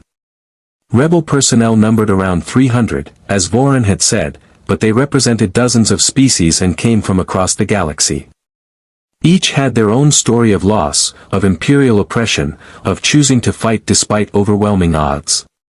Chuck respected that. Whatever else could be said about the rebellion, they weren't cowards. On the third evening, as twin suns, or rather, the reflected light of Yavin through the moon's atmosphere, painted the jungle in shades of orange and purple, a protocol droid approached Chuck in the courtyard. The golden automaton moved with the precise gait of sophisticated programming. "Excuse me, sir," the droid said in a prim, slightly fussy accent. "I am C-3PO, Human-Cyborg Relations Specialist. Her Highness Princess Leia requests your presence in the command center immediately." She emphasized the word "immediately" twice, which in my experience indicates urgency. Chuck followed the droid through corridors now familiar, passing rebels who nodded respectfully or simply stared with the fascination reserved for phenomena they didn't quite understand. The command center was more crowded than usual, at least 20 officers clustered around the central holographic display, which showed a star map with several sectors highlighted in red. Princess Leia stood at the display's center, her expression grim. General Dodonna was beside her, and both looked up as Chuck entered. "Mr. Norris," Leia said without preamble. "We have a situation. One that requires your specific expertise and, unfortunately, proves you were right about the risk you represent." Chuck approached the display. "Vader?" "Not yet," Dodonna replied. "But soon. Imperial intelligence has pinpointed Yavin 4 as a rebel stronghold. We don't know how, our security protocols should have prevented detection, but a Star Destroyer task force is en route. ETA, 36 hours. How many ships?" Chuck asked, studying the tactical overlay. 3 Star Destroyers, 2 light cruisers, and approximately 40 TIE fighters, Leia said. "Enough firepower to reduce this base to rubble from orbit if we're still here when they arrive. Then we evacuate," Chuck said. "Pull everyone out, scatter to different systems. Live to fight another day." "That's the plan," Leia confirmed. "Except for one problem. We have a supply convoy en route from Dantooine, medical supplies, weapons, food, enough material to sustain 3 rebel cells for 6 months. The convoy is 12 hours out, and they're maintaining communications silence for security. We have no way to warn them they're flying into an Imperial ambush. Chuck saw the problem immediately. If they arrive while the Star Destroyers are here, they'll be destroyed. And the rebellion loses critical supplies. Worse, Dodonna added. The convoy's captain has the navigation data for 7 other rebel outposts. If the Empire captures her alive, they'll interrogate her, break her eventually, and discover the locations of cells we can't evacuate in time. Hundreds of rebels will die. So we need to intercept the convoy before they reach Yavin 4, Chuck said. Warn them off, get them to a safe location. Exactly, Leia said. Except reaching them requires a small, fast ship to make the jump to their last known coordinates, find them in real space, and guide them to an alternate rendezvous point. It's a one-ship mission, anything larger attracts attention we can't afford. And you want me to go, Chuck concluded. I want to send someone expendable, Leia said bluntly. Someone whose loss wouldn't cripple our strategic planning. But the mission requires combat capability in case the Empire has already found the convoy, and diplomatic credibility to convince Captain Syndulla to trust a stranger's warning. You're the only person who fits both criteria.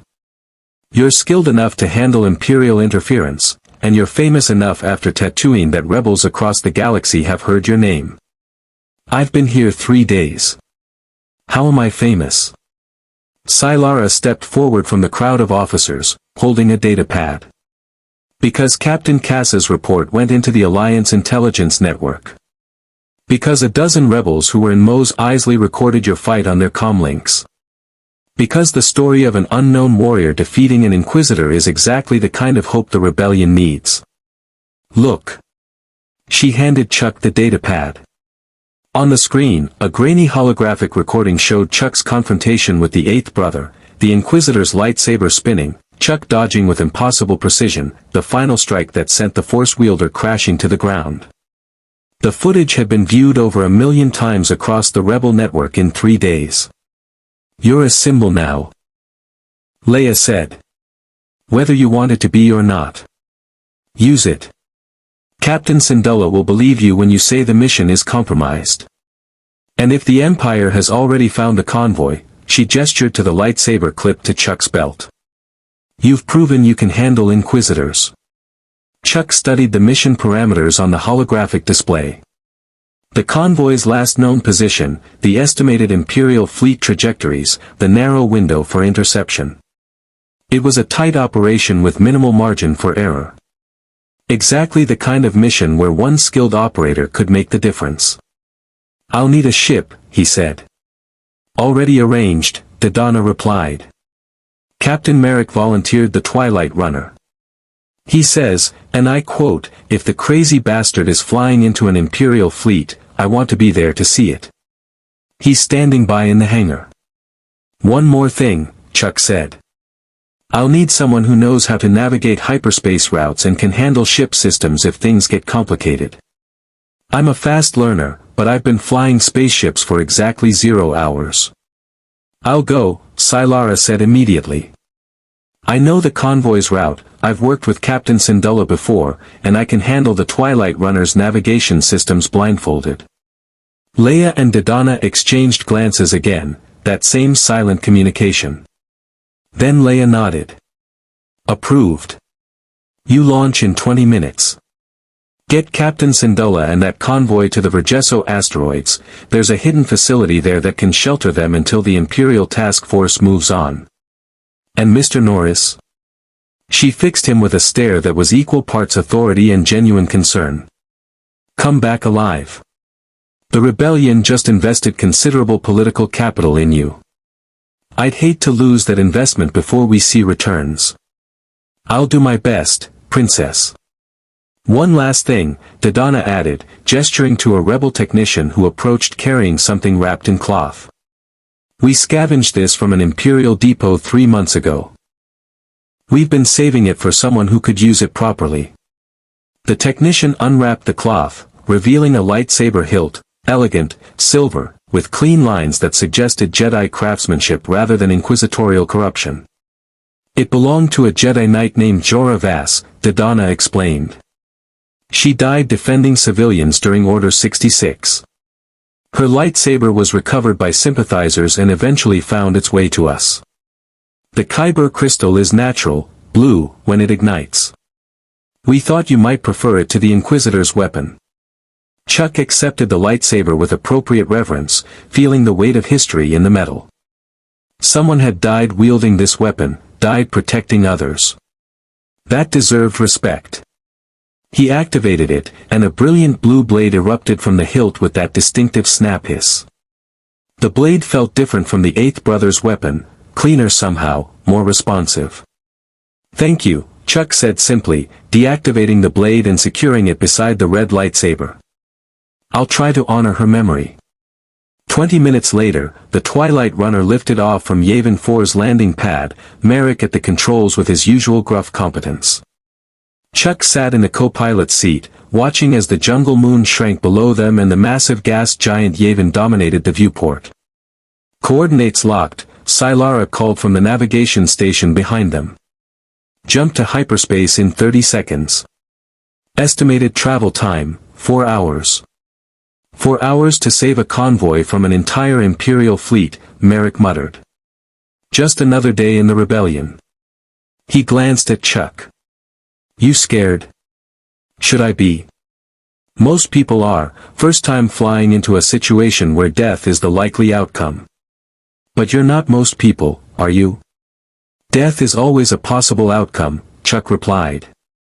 "Being scared of it doesn't change the odds. Just makes you slower when action is needed." Merrick laughed. "Yeah, you'll fit right in with us crazy bastards. Hyperspace in 10 seconds. Hold on to something if this is really your first jump, some people get nauseous." The stars stretched, reality folded, and the Twilight Runner entered hyperspace. Chuck felt a momentary disorientation, like the universe had briefly forgotten which way was up, but his equilibrium adjusted quickly. Through the viewport, the tunnel of light characteristic of faster-than-light travel surrounded the ship. 4 hours to intercept a convoy.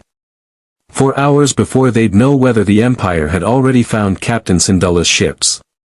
4 hours before Chuck Norris potentially faced his second Imperial force in less than a week. He spent the time learning everything Merrick and Sylara could teach him about starship operations, weapon systems, and the tactical realities of space combat. If he was going to survive in this galaxy, he needed to understand its unique battlefield. And somewhere, accelerating toward Yavin 4 aboard his personal Star Destroyer, Darth Vader meditated in his hyperbaric chamber. The presence he'd sensed, the anomaly that had defeated the Eighth Brother, burned in his awareness like a challenge the Force itself had issued. Soon, they would meet. And one of them would learn what happened when an unstoppable force met an immovable object. The Twilight Runner limped back to Yavin 4 8 hours later, its hull scarred with carbon scoring and atmosphere still venting from a dozen breaches Merrick had patched with emergency sealant and stubborn refusal to admit defeat. The base's landing platform was crowded, not with the usual handful of personnel, but with what looked like half the rebel complement standing in formation, Princess Leia at their head. As the boarding ramp lowered and the 47 rescued survivors emerged, blinking in Yavin 4's humid afternoon light, the assembled rebels erupted in cheers. It wasn't the disciplined response of a military formation. It was raw, emotional relief, the sound of people who'd grown accustomed to loss celebrating an unexpected victory. Chuck descended the ramp behind the survivors, and the cheering intensified. Several rebels broke formation to approach him, offering thanks, handshakes, even embraces from species whose gestures of gratitude looked nothing like human customs but conveyed the same sentiment. He accepted them with quiet dignity, uncomfortable with the attention but understanding its importance to morale. Princess Leia waited until the initial celebration subsided, then approached with General Dodonna at her side. Her expression was complex, relief, approval, and something that might have been concern. "Mr. Norris," she said formally, though a smile tugged at the corner of her mouth. "You've exceeded expectations. Captain Syndulla transmitted her report from the Vergesso facility. 2 freighters saved, 47 lives rescued from certain capture or death, and significant Imperial assets destroyed in the process. The Alliance High Command is impressed. We did what needed doing, Chuck replied. Though Captain Merrick deserves most of the credit. His flying made the difference. Already debriefed him, Dodonna said. His report was colorful and technically profane, but the tactical summary is clear. You provided defensive fire that allowed impossible rescue maneuvers. You destroyed 12 TIE fighters personally and disabled 2 assault shuttles. Those are numbers that veteran pilots struggle to achieve. I had good motivation, Chuck said. And speaking of motivation, what's the status on that Imperial task force? We left them pretty angry. Leia's expression darkened. That's what we need to discuss. The task force did arrive at Yavin 4, but by the time they got here, we'd evacuated all personnel and critical equipment. They found an empty base. However, she gestured toward the command center. We need to show you something. In private. The command center had been partially dismantled, equipment packed for evacuation, displays showing shutdown sequences. But one holographic projector remained active, displaying a recorded transmission. Leia activated it with a touch, and the air above the projector shimmered into the image of a figure that made every rebel in the room unconsciously step back. Darth Vader. The Dark Lord of the Sith stood on what appeared to be a Star Destroyer's bridge, his black armor reflecting the cold lights of the command deck. His mask turned slowly, as if surveying an audience he couldn't actually see, and when he spoke, his mechanical voice carried the weight of absolute authority and barely contained violence. To the rebels of Yavin 4, Vader began. You have sheltered an anomaly. An unknown Force sensitive who defeated an Imperial Inquisitor and has since cost the Empire valuable resources and personnel. This individual's presence threatens the natural order. His power, undisciplined and dangerous, cannot be tolerated. The hologram's Vader paused, his breathing filling the silence with mechanical rhythm. I know he is among you. I have felt his presence in the Force, a beacon that cannot be hidden. You may have evacuated your base, scattered to whatever holes you believe will shelter you, but distance is meaningless to one who commands the Force. I will find him. I will confront him. And I will determine whether he serves the Empire or dies defying it. Another pause. Then Vader raised one black-gloved hand, fingers spread as if reaching through the hologram itself. To the one called Chuck Norris, you have impressed the Emperor with your resilience. You have demonstrated power that suggests potential value to the Imperial cause. I offer you one opportunity to surrender yourself peacefully. Come to the Imperial garrison on Bastine 4 within 7 standard days. Present yourself to the garrison commander, and I will meet you there personally. We will discuss your future in a galaxy that has no place for those who refuse to choose a side. The hand closed into a fist. Refuse this offer, and I will hunt you across every system. I will burn every rebel base that shelters you. I will personally kill every individual who aids your flight. The blood of thousands will be on your hands for the arrogance of believing you can stand alone against the Empire's might. 7 days. Choose wisely. The hologram flickered and died. The command center was silent except for the ambient hum of equipment and the distant sounds of jungle wildlife. He transmitted that message to every known rebel frequency, Dodonna said quietly. It's propaganda as much as ultimatum. He wants to demoralize us, make us believe that sheltering you brings inevitable destruction. And he might be right, Commander Willard interjected from across the room. The security chief had been silent until now, but his expression made his position clear. Vader doesn't make empty threats. If Chuck stays with the Alliance, Vader will follow through. How many rebels die before we admit that one man, no matter how skilled, isn't worth the cost? That's not the only consideration, Leia countered sharply. If Chuck surrenders to Vader, the Empire gains a powerful asset or eliminates a symbol of resistance. Either outcome strengthens them and demoralizes us. The psychological impact alone is worth 47 lives. 100? 1,000? Willard demanded. I respect what he did for the convoy. But we're talking about Darth Vader. The man who slaughtered the Jedi Order. The Emperor's enforcer. If he's coming for Chuck, then Chuck needs to leave the Alliance before Vader arrives. Chuck listened to the debate with the calm of someone who'd faced ultimatums before. Bullies always framed their threats as your fault. If you just complied, if you just surrendered, no one else would suffer. It was the oldest manipulation in the book, and it only worked if you accepted the premise that you were responsible for the bully's violence. No, Chuck said simply. The room fell silent. All eyes turned to him. No, I won't surrender, Chuck continued.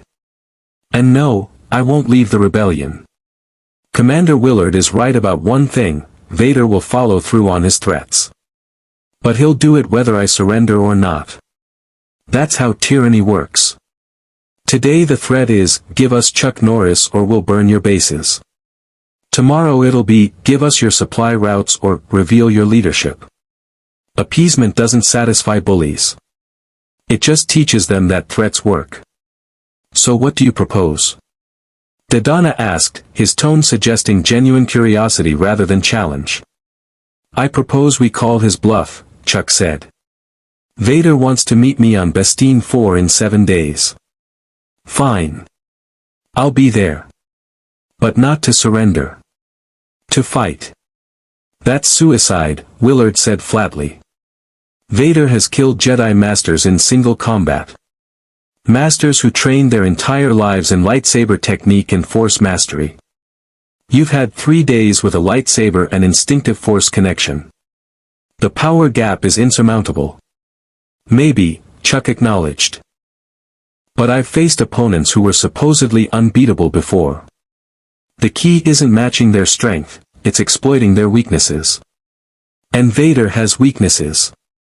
His armor is life support, which means it's a vulnerability. His fighting style relies on intimidation and overwhelming power, which means he's predictable if you refuse to be intimidated. And most importantly, he expects me to be afraid. And you're not? Sylara asked softly.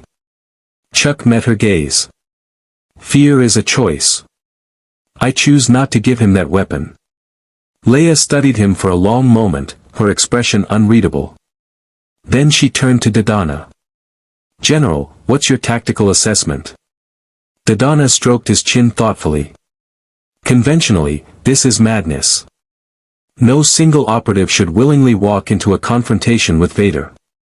But Chuck has already demonstrated the ability to exceed conventional expectations. And strategically, there's value in the attempt. If Chuck fights Vader and survives, even if he doesn't win, it demonstrates that the Empire's most feared enforcer can be challenged. That has propaganda value we can't dismiss. And if he dies? Willard pressed. Then we mourn a brave ally and continue the fight, Leia said firmly. The rebellion has survived worse losses. But I don't believe Chuck will die. Not because I have faith in miracles, but because I've read the reports and seen the evidence. This man defeated an Inquisitor in hand-to-hand combat and rescued 47 rebels from an Imperial fleet. He's earned the right to choose his battles. She turned to Chuck. If you're serious about meeting Vader on Bastille 4, the Alliance will support you. We'll provide intelligence on the garrison, insertion and extraction support, and backup forces in case things go sideways. But understand, once you engage Vader, there's no retreat. You either defeat him, survive long enough for extraction, or die trying. Those are the only outcomes. I understand, Chuck said. And I appreciate the support. But I want one thing clear, if the situation goes bad, if Vader brings overwhelming force, the extraction team pulls out without me. I won't have rebels dying to save me from my own choices. Not how this works, Leia replied with a slight smile. We don't leave people behind when we can help it. Your Alliance now, whether you plan to be or not. That means we fight for you the same way you fought for those convoy survivors. Chuck felt something unexpected, gratitude mixed with the recognition that he'd found people worth fighting alongside. The rebellion wasn't just a political movement. It was a community bound by shared values and mutual commitment. That was worth protecting. 7 days, Dodonna said, pulling up a star map on the holographic display. Bastine 4 is in the tattoo system, 4 sectors from here. The garrison is moderate-sized, maybe 500 stormtroopers, a few at STS, standard defensive emplacements. Vader will undoubtedly bring additional forces when he arrives. Then we'll need to scout the garrison before I make my entrance, Chuck said, studying the map. Identify weaknesses, plan extraction routes, understand the terrain. I'm not walking in blind. Agreed, Leia said. I'm assigning a support team, Sylara for intelligence gathering, Lieutenant Karan for tactical coordination, and a squad of our best special forces operatives. You'll insert 3 days before the deadline, gather intelligence, and prepare the battlefield as much as possible. What about training? Sylara asked. 3 more days with the lightsaber could make the difference between.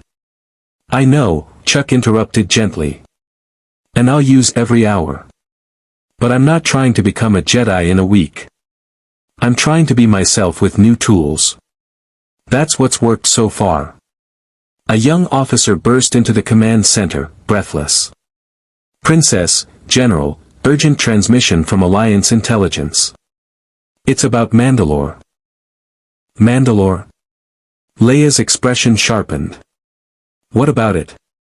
The Mandalorian clans received a transmission, the officer reported. Someone sent them holo footage of Chuck's fight with the 8th brother. The entire recording, including his training sessions here. Clan Ren is requesting a meeting. They want to evaluate him. Dodonna raised an eyebrow. Evaluate? Apparently, the officer continued, the Mandalorians are debating whether Chuck represents a warrior worthy of respect or an outsider who disrespects their martial traditions by defeating opponents without proper armor or weapons heritage.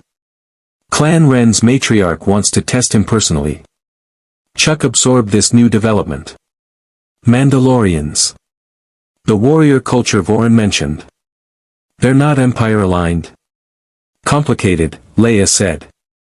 Some Mandalorian factions serve the Empire. Others maintain independence or actively resist. Clan Ren is among the latter. They're not officially Alliance members, but they've provided intelligence and occasionally fighters. If you could earn their respect, she trailed off, the strategic implications clear. It would legitimize the Alliance in Mandalorian eyes, Dodonna finished. Potentially bring warriors whose combat reputation rivals even elite Imperial units. But it would require you to prove yourself according to their standards, which are notoriously demanding. How demanding? Chuck asked. Sylara winced. The last outsider who earned full Mandalorian respect was a Jedi Knight during the Old Republic era. The trial involved single combat against a Mandalorian champion in full armor, followed by a test of survival skills on one of their hostile worlds. Most candidates don't survive the first part. But I'm not most candidates, Chuck said with quiet confidence. When does Clan Ren want this meeting? 5 days, the officer reported. They're willing to come to a neutral location, Concordia, Mandalore's moon. They've offered safe passage in and out, but only for you. They're very specific that this is a personal evaluation, not a diplomatic negotiation. Chuck looked at Leia and Dodonna. That's 2 days before I'm supposed to meet Vader. Tight schedule. Impossible schedule, Willard corrected. You can't prepare for Vader, test yourself against Mandalorians, and expect to survive either encounter. You're spreading yourself too thin. Or I'm gaining valuable combat experience against elite opponents before facing Vader, Chuck countered. The Mandalorians are warriors. Fighting them will sharpen my skills in ways training can't. Leia considered, her strategic mind clearly working through permutations. Finally, she nodded. We accept Clan Ren's offer. Chuck, you'll travel to Concordia in 4 days. That gives you 96 hours to train with the lightsaber and prepare for whatever trial the Mandalorians design. If you earn their respect, actually earn it, not just survive, you'll have allies whose combat reputation could shift galactic perception of the Alliance. And you'll prove to yourself what you're capable of before facing Vader. And if the Mandalorians kill me? Chuck asked with a slight smile. Then we'll speak very respectfully at your funeral and curse ourselves for letting you attempt something so monumentally stupid, Leia replied with matching humor. Don't die, Mr. Norris. The rebellion's propaganda department is already writing songs about you. It would be embarrassing if the songs outlasted the subject. I'll do my best, Chuck promised. As the meeting dispersed and personnel returned to their duties, Chuck remained in the command center, studying the holographic map of Bestine 4.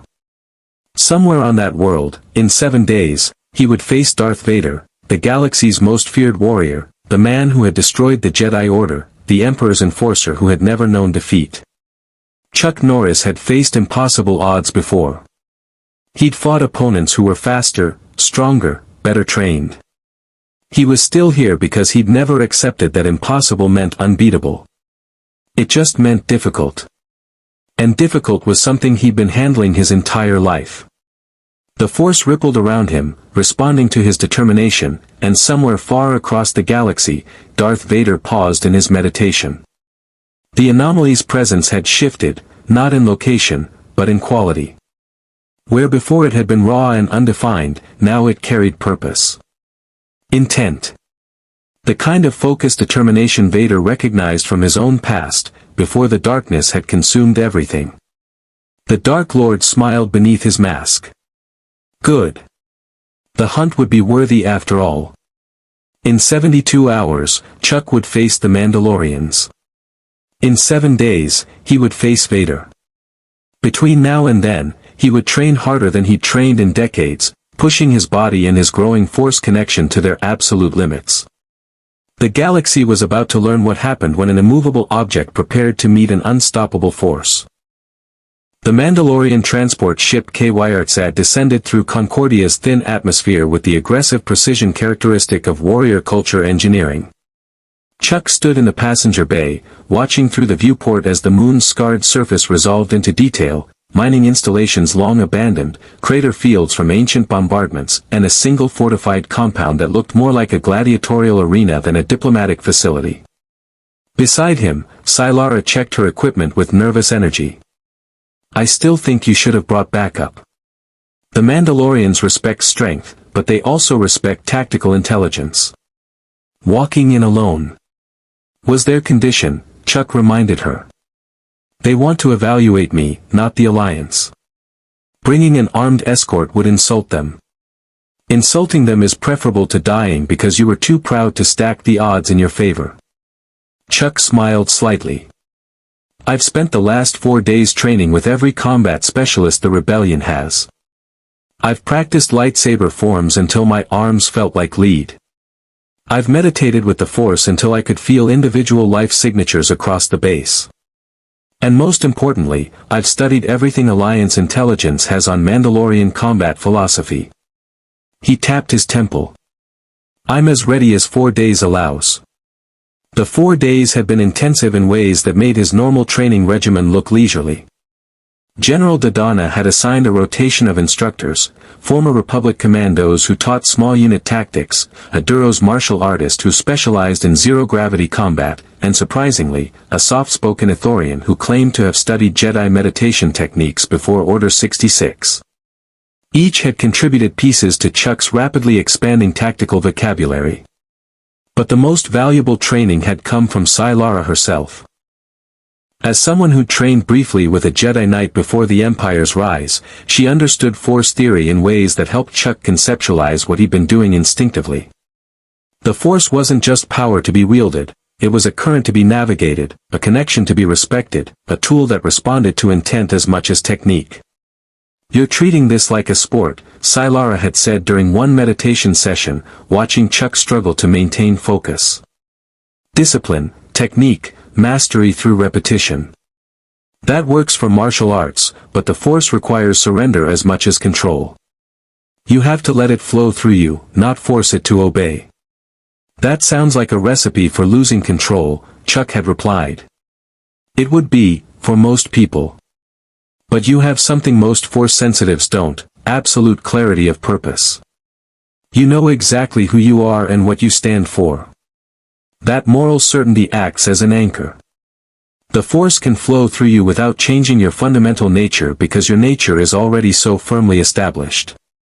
Chuck had meditated on that concept, and something had clicked. In his next practice session with the lightsaber, his movements had become more fluid, more responsive. The weapon had stopped feeling like a tool he was manipulating and started feeling like an extension of his intent. He still wasn't a Jedi, would never be a Jedi, because their philosophy of detachment contradicted everything he believed about emotional commitment and personal responsibility, but he was becoming something else. Something the galaxy hadn't seen before. The KYRTSAD touched down on a landing platform adjacent to the arena compound. The boarding ramp lowered with a hydraulic hiss, revealing 3 figures waiting in formation.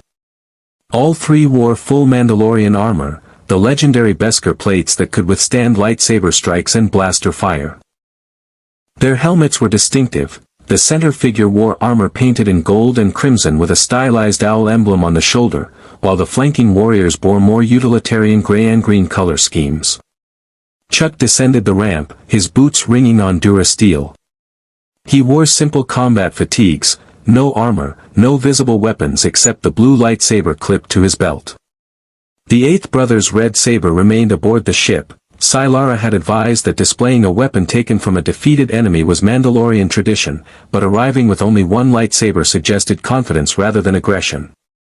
The center Mandalorian stepped forward, and a woman's voice emerged from the helmet's vocoder, clear, commanding, and carrying the weight of authority earned through combat. Chuck Norris. I am Ursa Wren, Countess of Clan Wren and Warrior of Mandalore. You have made quite the impression on this galaxy in your brief time here. Countess, Chuck acknowledged with a respectful nod. I appreciate you agreeing to this meeting. The decision was not unanimous within the clan, Ursa replied. Many believe that an outsider who defeats Imperial warriors without Mandalorian training is either impossibly lucky or using dishonorable techniques. I suspended judgment until I could evaluate you personally. She gestured to the arena behind her. Our traditions are clear, those who claim warrior status must prove it through combat. You will face 3 trials. Succeed in all 3, and Clan Wren will acknowledge you as a warrior worthy of respect. Fail any trial, and you leave Concordia with the understanding that your victories were circumstantial rather than earned. And if I'm injured or killed during these trials? Chuck asked calmly. Then you were not the warrior the Holovid suggested, Ursa said without inflection. Mandalore respects results, not reputation. Are you prepared to prove yourself? Chuck met her gaze, or where her gaze would be behind the T-visor of her helmet. I am. Good. Ursa turned toward the arena entrance, a massive archway carved with Mandalorian glyphs that Chuck couldn't read but somehow understood spoke of honor, combat, and the warrior's path. The first trial begins immediately. Follow. The arena's interior was functional rather than decorative, a circular combat floor 60 meters in diameter, surrounded by tiered seating that could accommodate hundreds of spectators.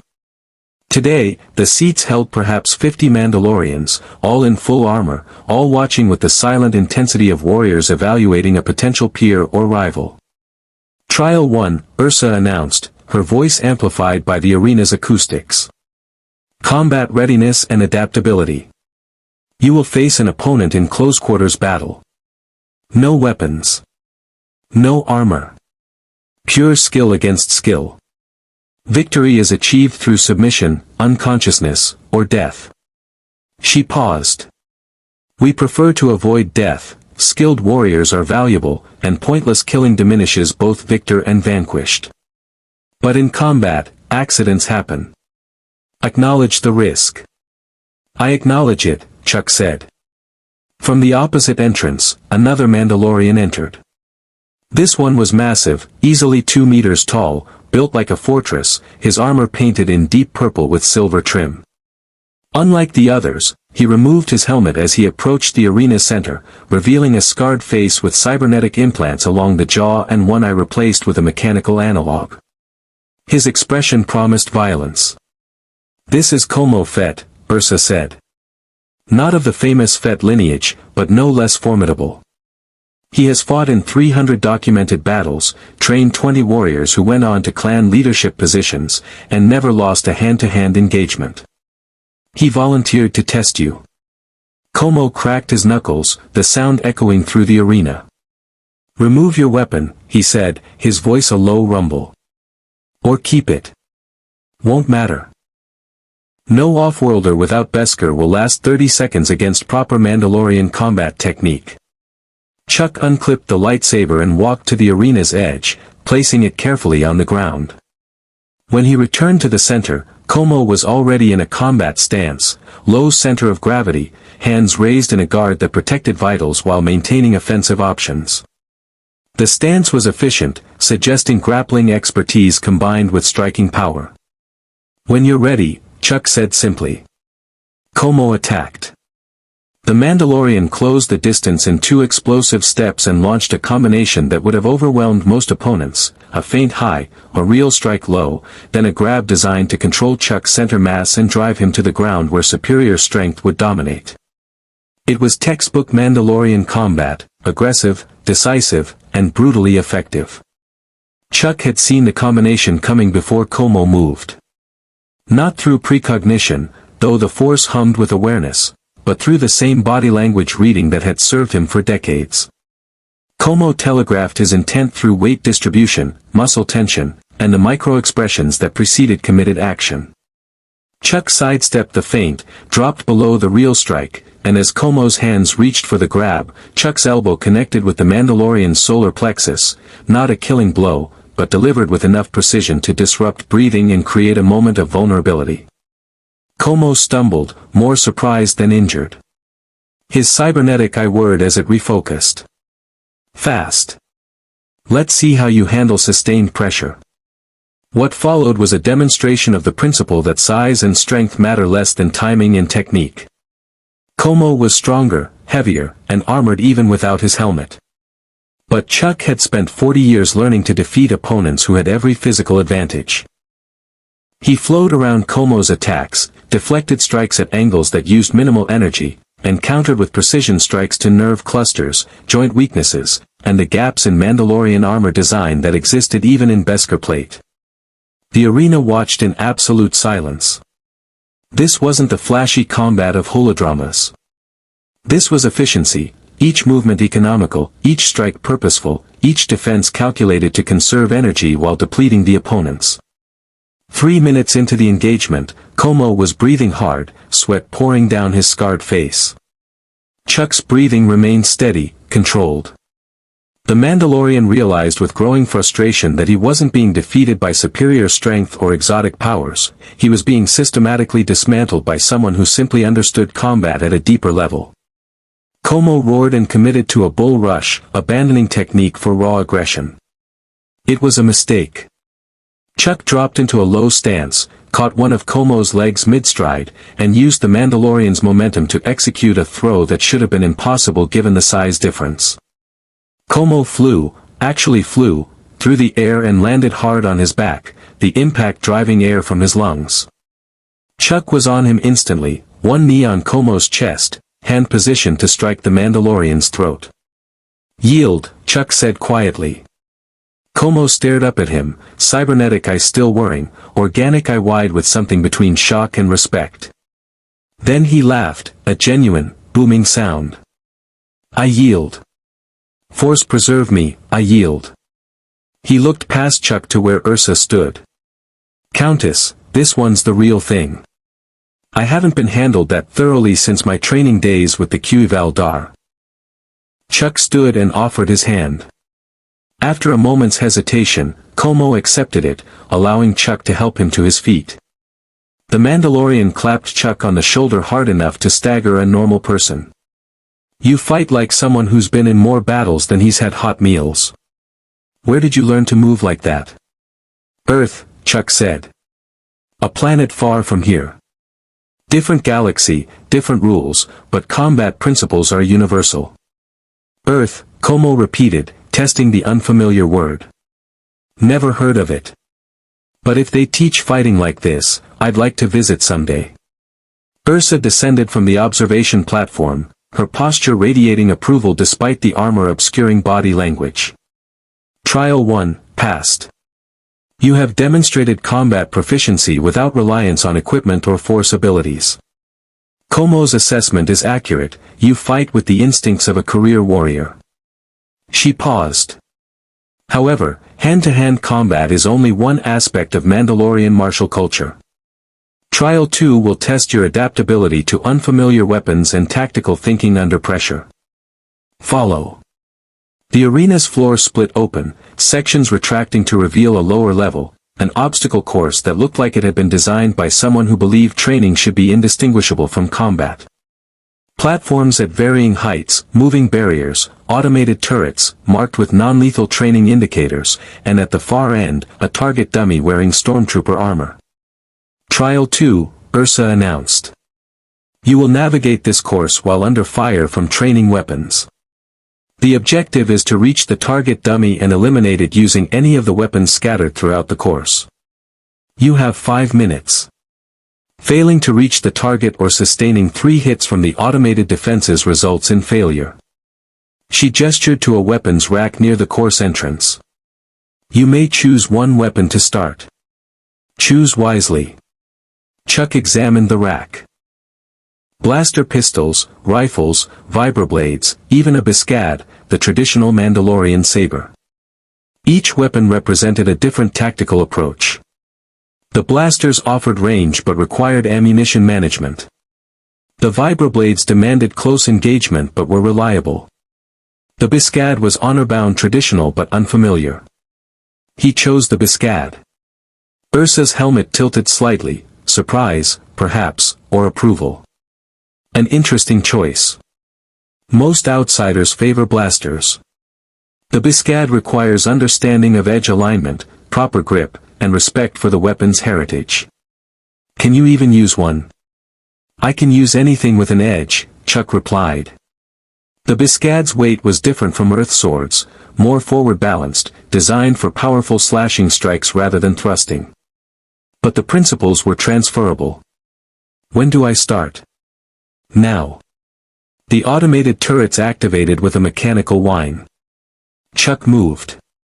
The course was designed to be nearly impossible, overlapping fields of fire, platforms that required precise timing to navigate, barriers that forced exposure to multiple turret angles simultaneously.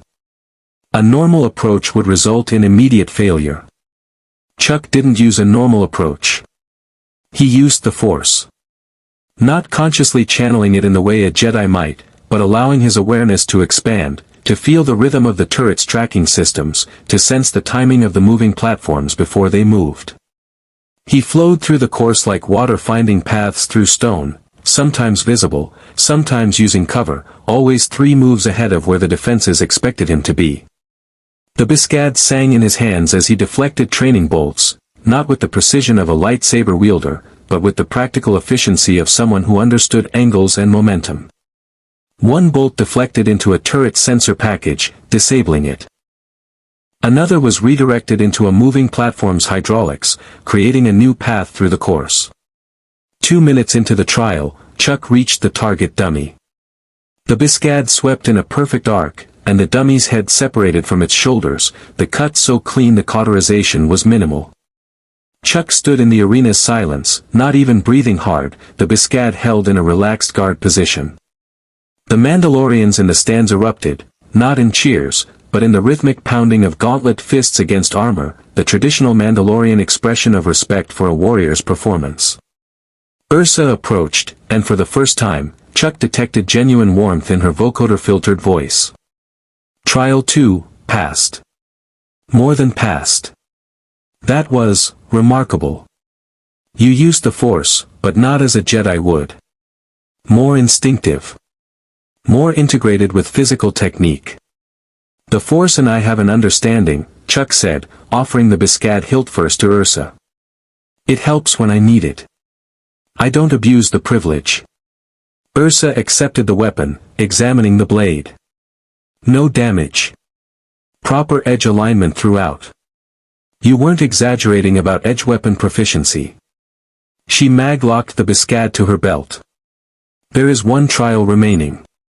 This one is not about combat skill or tactical ability. It is about character. About the quality that separates warriors from mere fighters, the willingness to protect those who cannot protect themselves, even at personal cost. She gestured to the arena entrance, where two young Mandalorians entered, teenagers, Chuck estimated, neither in armor. One limped badly, supported by the other, and both looked terrified. These are cadets, Ursa explained. Training to join their clan's warrior ranks. In 30 seconds, combat drones will enter the arena, 6 units, armed with non-lethal but highly painful weaponry. The drones are programmed to target the cadets. Your task is to protect them for 5 minutes while the drones attempt to incapacitate their targets. You may use any method you choose, including your lightsaber.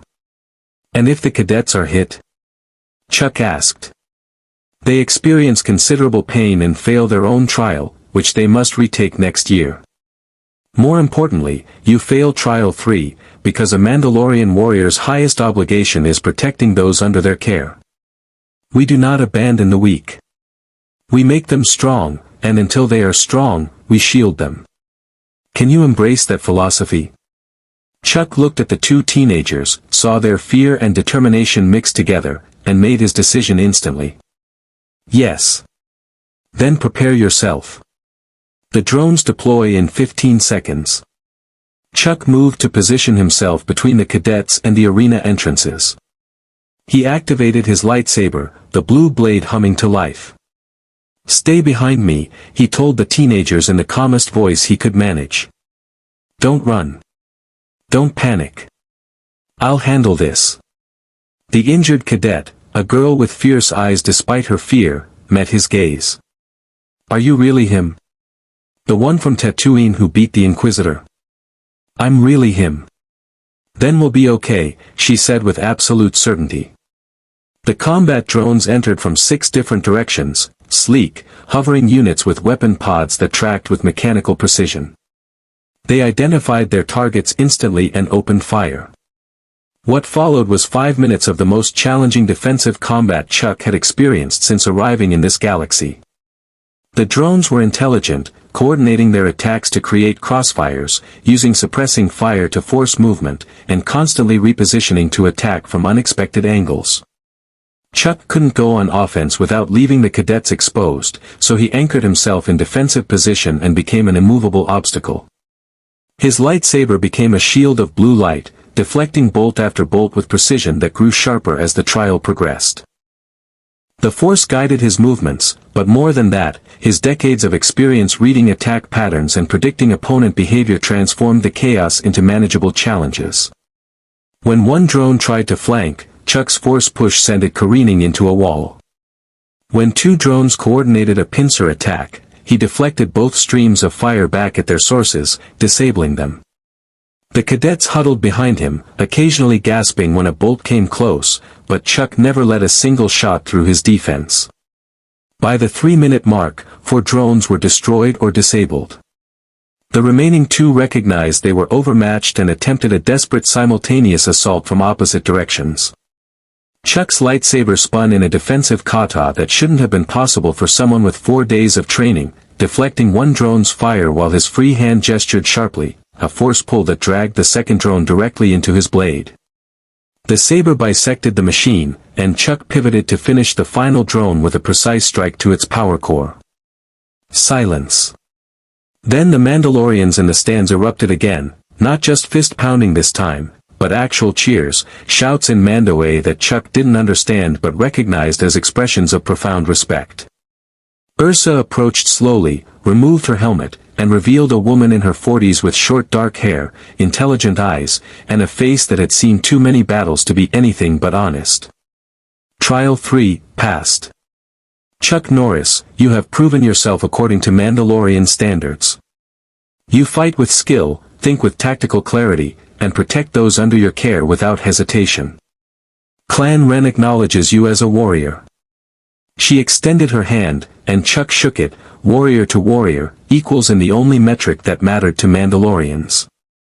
More than acknowledgement, Como called from the stands. I propose full honorary clan membership. He's earned it. Murmurs of agreement rippled through the assembled Mandalorians. Ursa smiled, a genuine expression that transformed her battle-hardened features. Unprecedented, but I concur. Chuck Norris, if you accept, Clan Ren offers you honorary membership. You would have access to our resources, training, and most importantly, our warriors if you ever need them. The catch is that membership requires commitment. If Clan Ren calls for aid, you are obligated to respond. Can you accept those terms? Chuck thought about the implications. Alliance with a Mandalorian clan meant respect from warrior cultures across the galaxy. But it also meant responsibility, obligation, and the weight of reputation. He'd built his life on honoring commitments. He wouldn't start breaking that pattern now. I accept, Chuck said. And I'm honored. Then it's settled.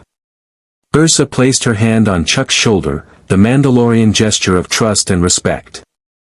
You now carry the reputation of Clan Ren. Use it wisely. And when you face Darth Vader in 2 days, her expression grew serious. Remember that Mandalorians have fought Sith before. We know their weaknesses. Vader's armor is life support, but it's also restrictive. His lightsaber is powerful, but his fighting style relies on intimidation and overwhelming force. If you refuse to be intimidated and fight smart rather than strong, you have a chance. Not a certainty. But a chance. That's all I've ever needed, Chuck replied. As he boarded the KYRTSAD for the return journey to Yavin 4, Chuck Norris carried with him something more valuable than Mandalorian armor or weapons. He carried their respect, their acknowledgement, and their confidence that when he faced Vader, he wouldn't be just one man. He'd be a warrior recognized by the galaxy's most demanding martial culture. And that was worth more than any weapon. The Imperial garrison on Bastine 4 sprawled across 5 square kilometers of desert hardpan, prefabricated structures arranged in perfect geometric precision, patrol routes marked by worn paths in the sand, and defensive emplacements positioned with the kind of textbook efficiency that suggested the garrison commander valued regulation over creativity. From his observation position 3 kilometers out, Chuck studied the facility through macrobinoculars while Lieutenant Karin provided tactical analysis. 2 AT-ST walkers on rotating patrol, Karin said, her voice professionally detached despite the tension radiating from her posture. 6 guard towers with automated weapons platforms. Estimated garrison strength, 450 stormtroopers, plus support personnel and officers. And somewhere in there, she didn't need to finish. Somewhere in that garrison, Darth Vader waited. Chuck lowered the macrobinoculars. They'd been on Bastine 4 for 18 hours, inserted under cover of a sandstorm that had provided excellent concealment but made the journey miserable. The rebel extraction team waited 5 kilometers away with a fast transport, ready to pull them out the moment the mission concluded. Or failed. No one was discussing that possibility aloud, but everyone was thinking it. Defensive posture is standard Imperial doctrine, Chuck observed. Overlapping fields of fire, multiple redundancies, clear kill zones around the perimeter. But they're prepared for conventional assault. Not for someone walking in the front door. Because walking in the front door is suicide, Sylara said from behind him. She'd insisted on joining the observation team despite Leia's orders to remain with the extraction group. Chuck, it's not too late to call this off. We could. Could what? Chuck interrupted gently. Run. Hide. Hope Vader gives up and forgets about me. He won't.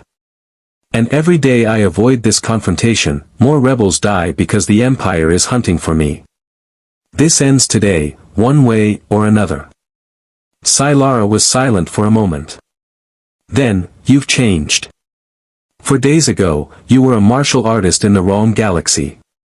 Now you're talking like a Jedi preparing for a final confrontation. I'm not a Jedi, Chuck corrected. I'm just someone who's learned that running from bullies never works.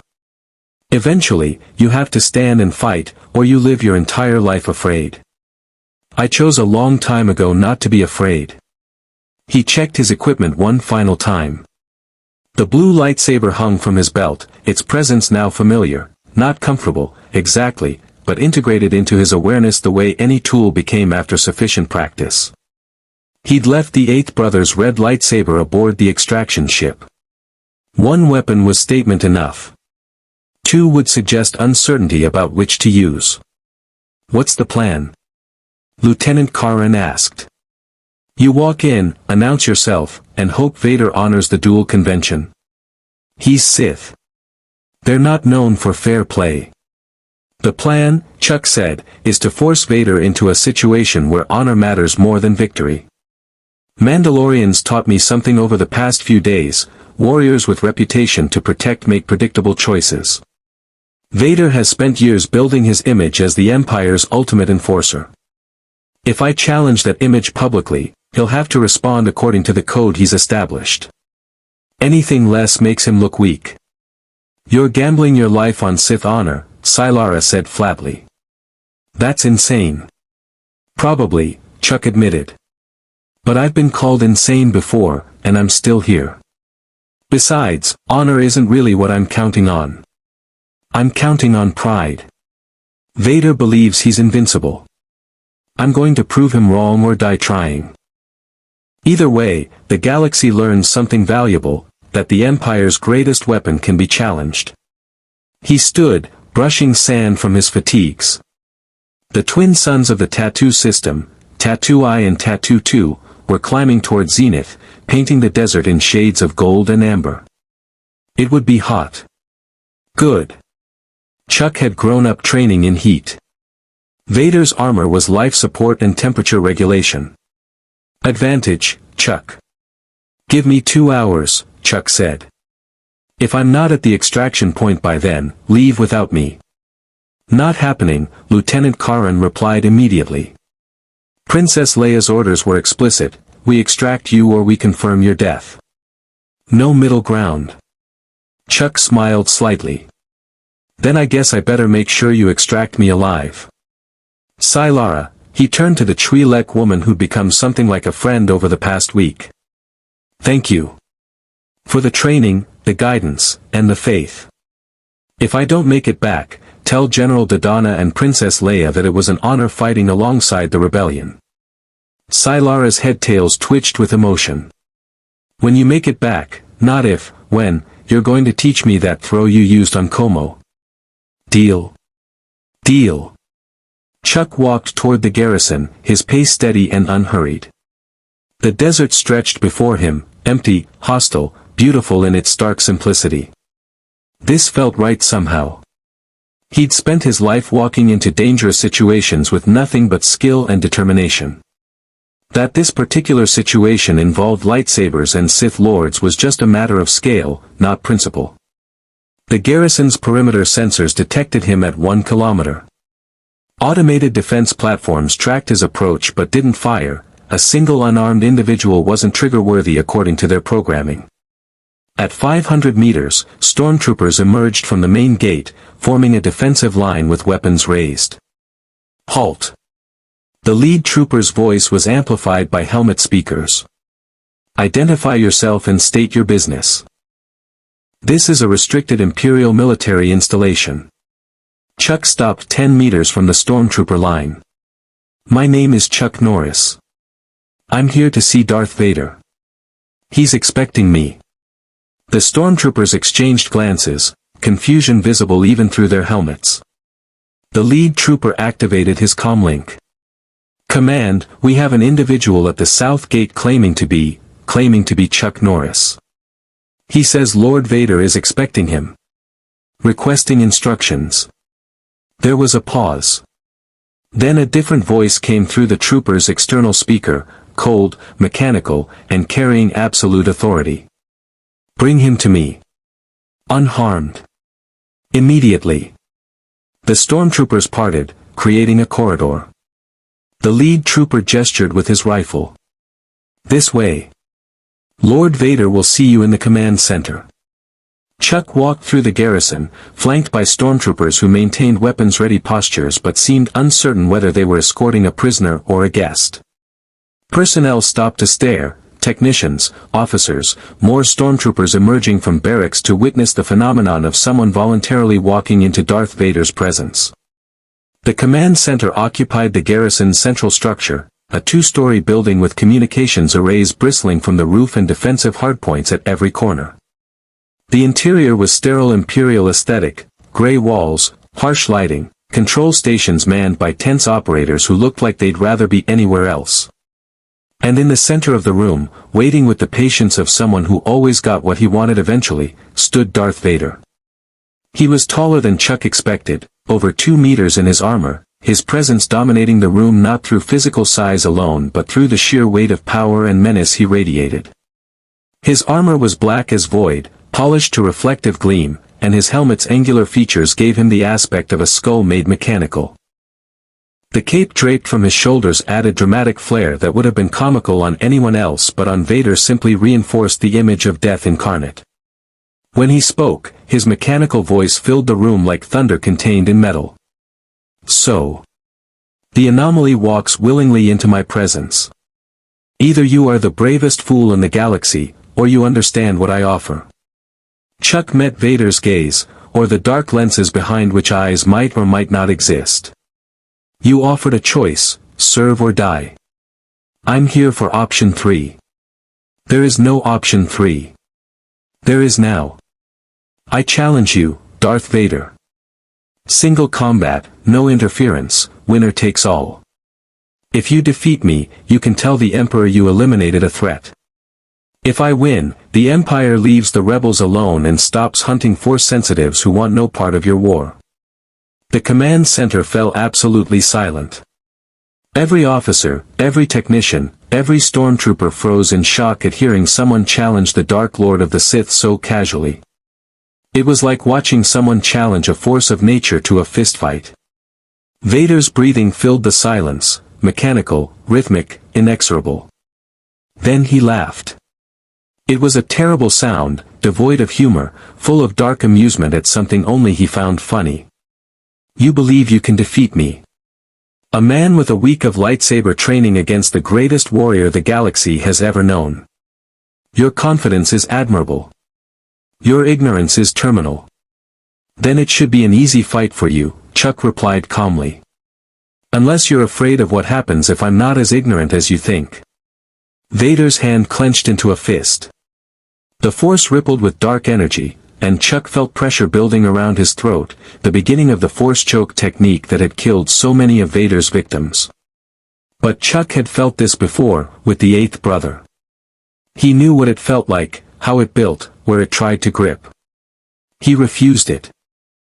Not through force technique or Jedi training, but through sheer willpower, the same iron determination that had carried him through every impossible situation. The pressure building around his throat encountered resistance, like crushing force meeting immovable object. Chuck stared at Vader, his expression neutral, as the Dark Lord's signature technique simply failed.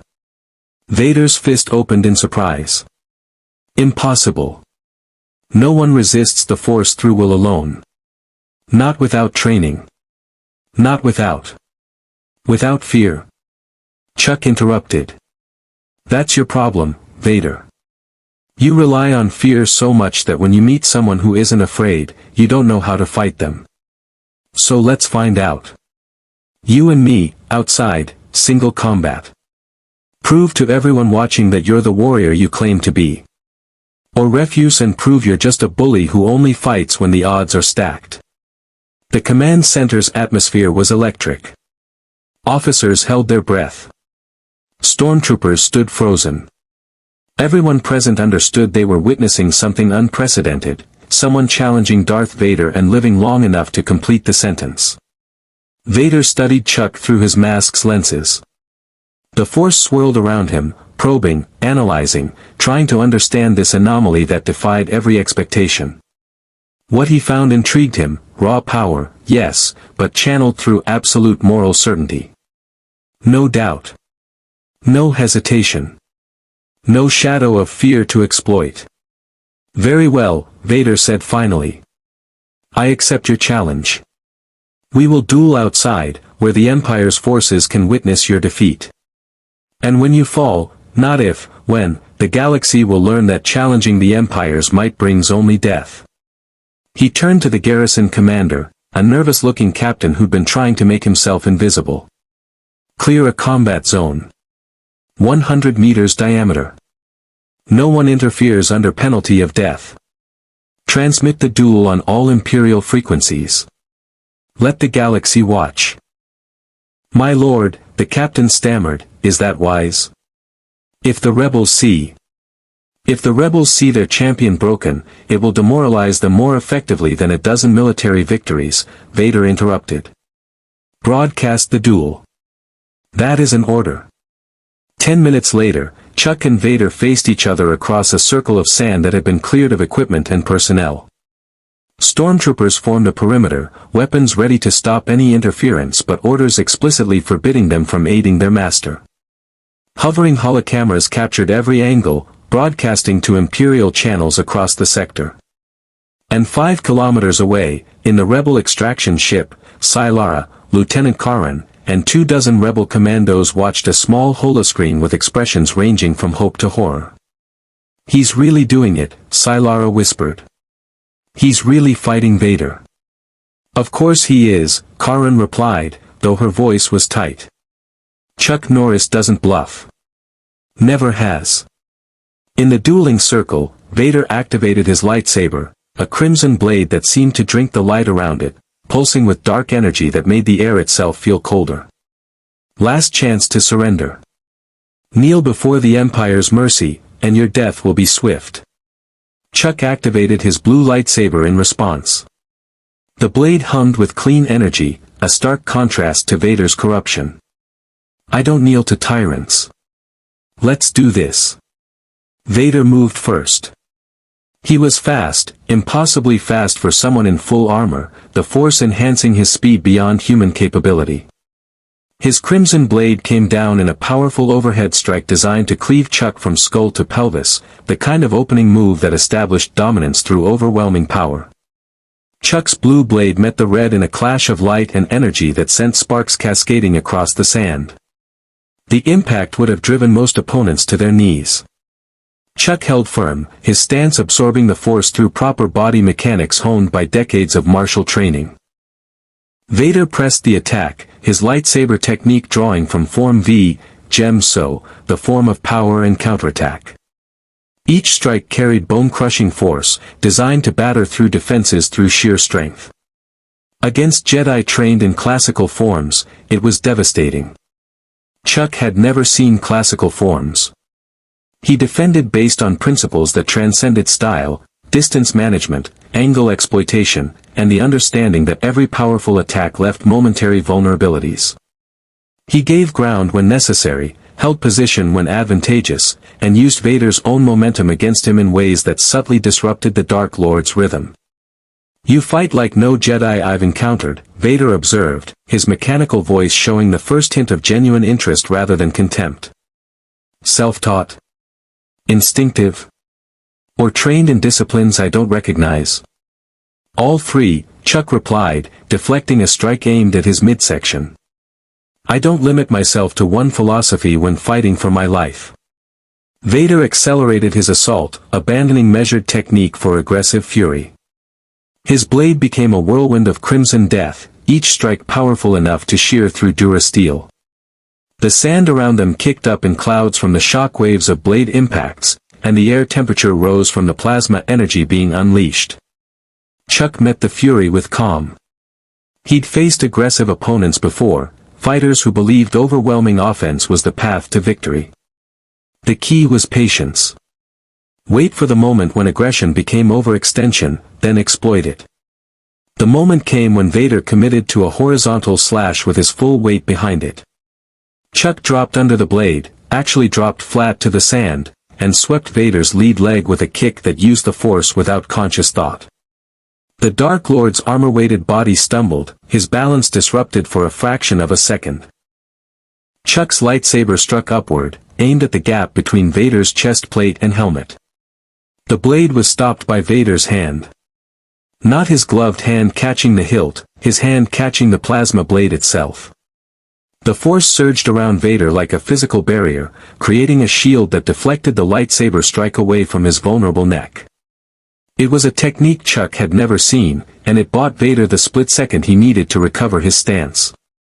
"Impressive," Vader said, his breathing more labored now. "But insufficient. You have skill. You have power. But I have mastery. And that makes all the difference." He thrust his free hand forward, and the force erupted from his palm in a telekinetic blast that caught Chuck squarely in the chest. This wasn't the controlled pressure of a force choke.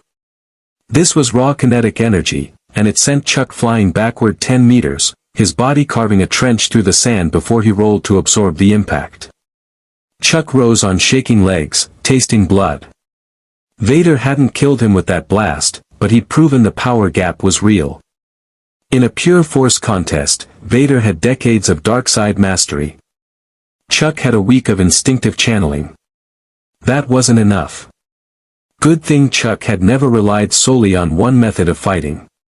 "You're right," Chuck said, spitting blood into the sand. "You have mastery. But mastery breeds predictability. You fought the same way for so long that you've forgotten how to adapt. Let me show you something new." He moved, not toward Vader, but in a circular pattern, forcing the Dark Lord to rotate to track him. Vader did so, maintaining his defensive stance, clearly expecting another direct assault. But Chuck wasn't attacking. He was observing, analyzing, using movement to gather information about Vader's armor, his response times, his blind spots. The armor had gaps. Small ones, necessary for mobility, joints at the elbows, knees, neck. The cape was decorative but also a tactical liability, reducing peripheral awareness. And most importantly, Vader's breathing followed a pattern: mechanical inhalation, controlled exhalation, brief pause. During that pause, his concentration flickered ever so slightly. Chuck struck during a pause. He closed the distance in an explosive burst, faster than before, drawing on the force to enhance speed without conscious thought. His lightsaber aimed not at Vader's center mass but at his right elbow joint, the weak point in the armor that connected forearm to upper arm. Vader moved to block, but Chuck's attack was a feint.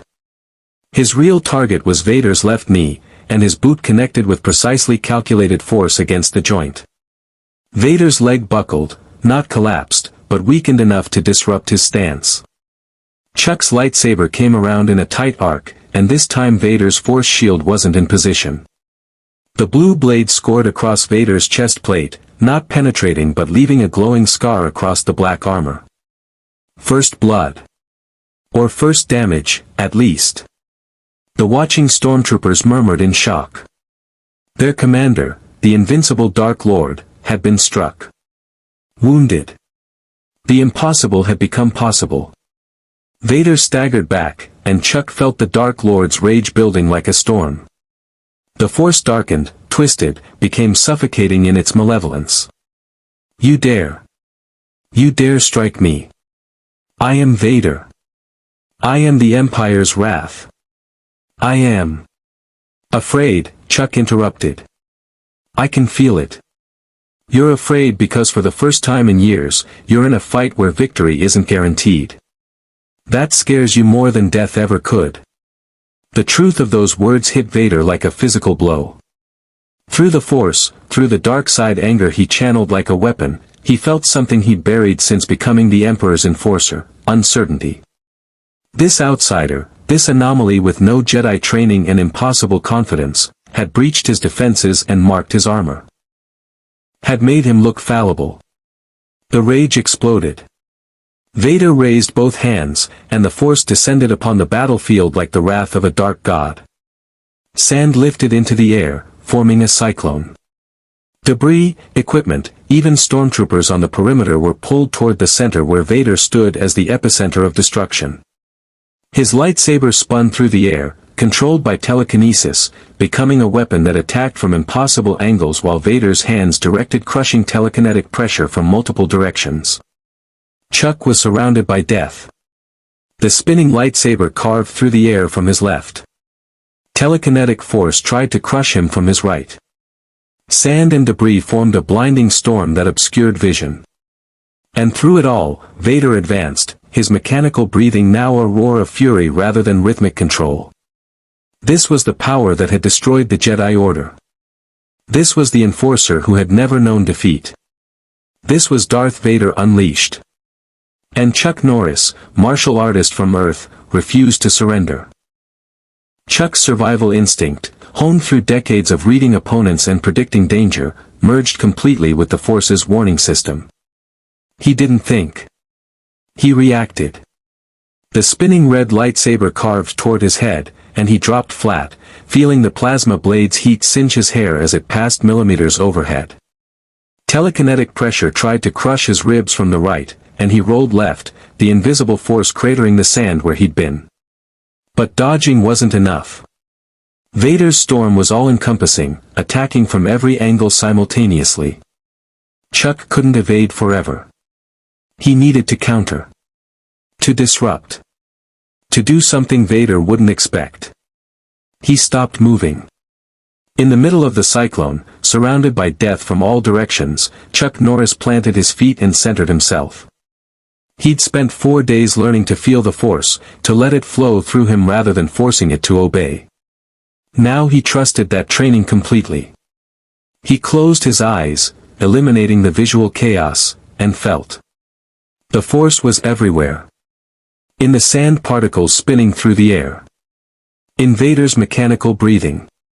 In the living stormtroopers at the perimeter. In Chuck's own heartbeat.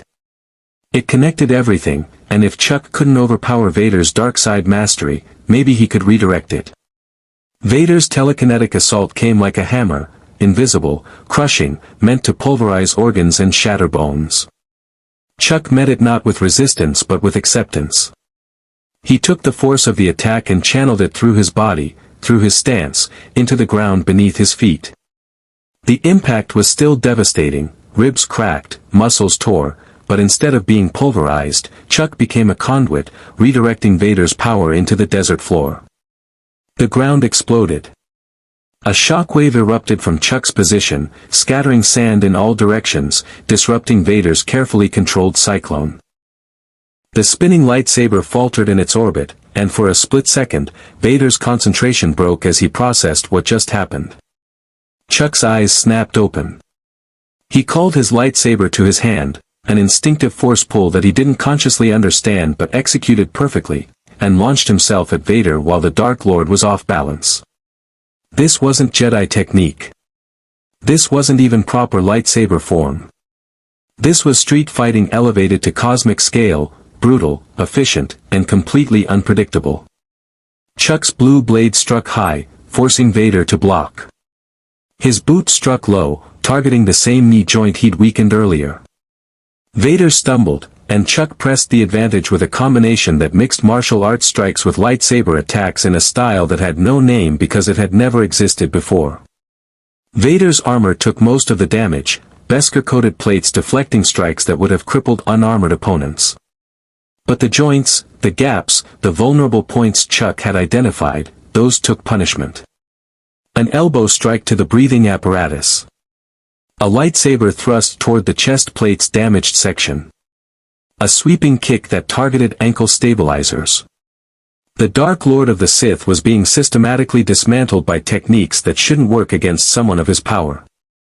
But they were working because Chuck fought without pattern, without predictable rhythm, adapting constantly to what the moment required. Impossible, Vader gasped, his mechanical voice distorted by damage to the vocoder. You cannot, you should not. Impossible, is just a word people use when they've given up, Chuck replied. His body screamed in pain from cracked ribs and torn muscles, but he'd fought through worse. Pain was information. Information could be managed. I don't give up. Ever. Vader's rage crystallized into cold focus. He abandoned technique entirely and channeled pure dark-side fury.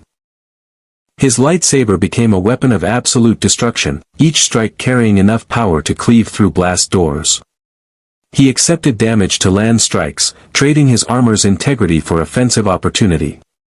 His breathing apparatus sparked from earlier damage, but he fought through the discomfort, driven by something darker than pain, the fundamental need to prove his superiority. The duel devolved into something primal. Two warriors at their absolute limits, neither willing to yield, both knowing this moment would define them. The sand around them was scorched glass from lightsaber impacts. The air temperature had risen 10 degrees. The watching stormtroopers had backed away from the perimeter, sensing that they were witnessing something that transcended ordinary combat. Chuck's vision was narrowing from blood loss and exhaustion. His ribs grated with every breath.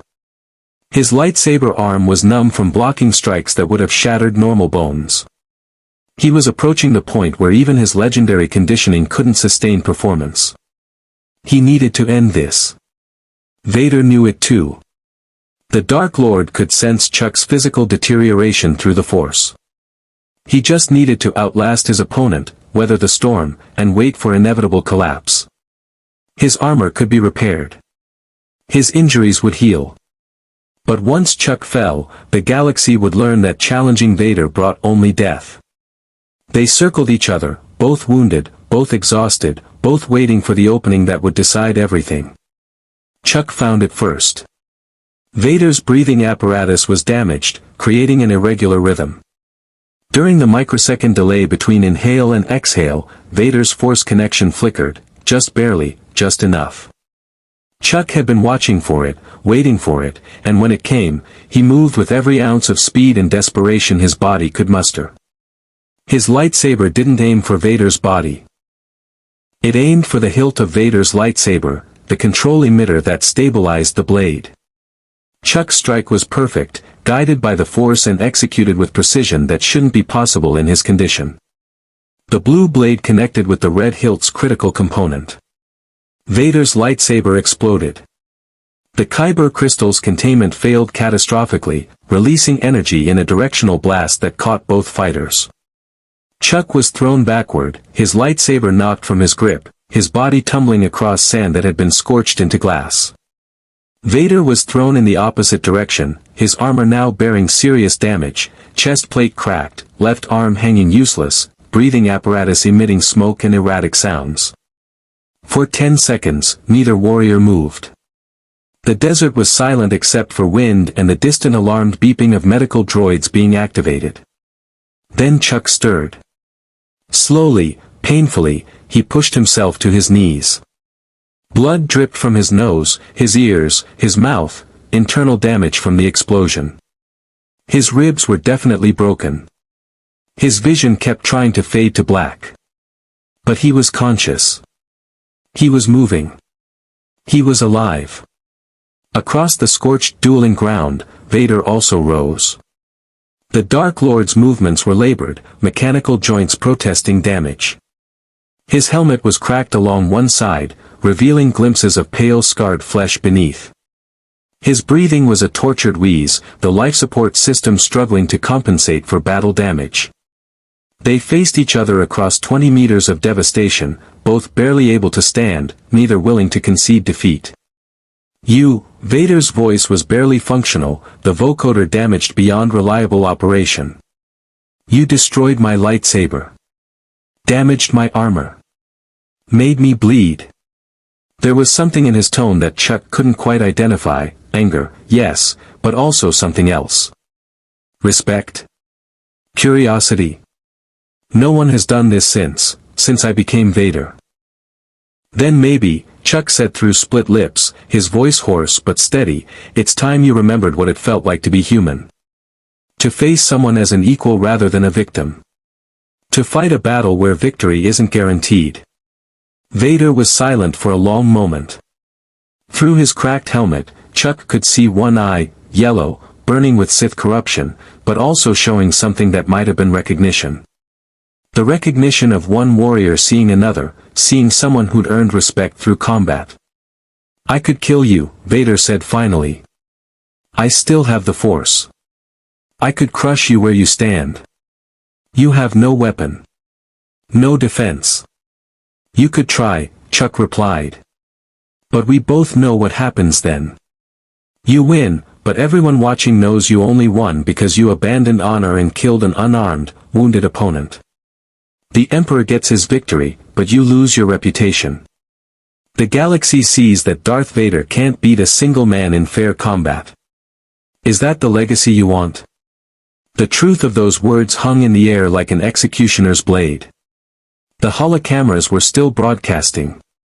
Thousands, maybe millions, across Imperial-controlled space were watching this moment. Whatever Vader did next would be remembered, analyzed, and discussed for years. He could kill Chuck and prove his power. Or he could acknowledge the stalemate and prove his honor. For Darth Vader, Dark Lord of the Sith, enforcer of the Emperor, the choice should have been obvious. Kill the threat. Demonstrate dominance. Crush any challenge to Imperial authority. But Anakin Skywalker, the man buried beneath the armor, the Jedi who'd once believed in justice and honor, stirred for the first time in years. That voice, long suppressed, whispered that some victories weren't worth the cost. You have impressed me, Vader said slowly. In all my years serving the Emperor, I have faced Jedi Masters, Sith Pretenders, and warriors from 100 worlds. None fought with your combination of skill and audacity. His breathing was steadying as the life support system compensated for damage. You are not Jedi. You are not Sith. You are something unprecedented. I'm just a man who refuses to kneel to tyrants, Chuck said. And if one man can stand against you, others can too. Remember that when you're hunting rebels. Remember that the Empire's power isn't absolute. It can be challenged. It can be beaten. Vader's remaining hand clenched into a fist. For a moment, Chuck thought the Dark Lord would attack anyway, would choose destruction over acknowledgement. Then the fist opened, fingers spreading in a gesture that might have been dismissal or acceptance. Go, Vader commanded. Take your rebel allies and leave this system. You have earned your life today. But understand, this is not mercy. This is professional respect. Warrior to warrior. If we meet again, I will not hesitate to kill you. And next time, I will not underestimate you. Chuck nodded slowly. Fair enough. And when we meet again, maybe you'll remember that there's more to strength than power.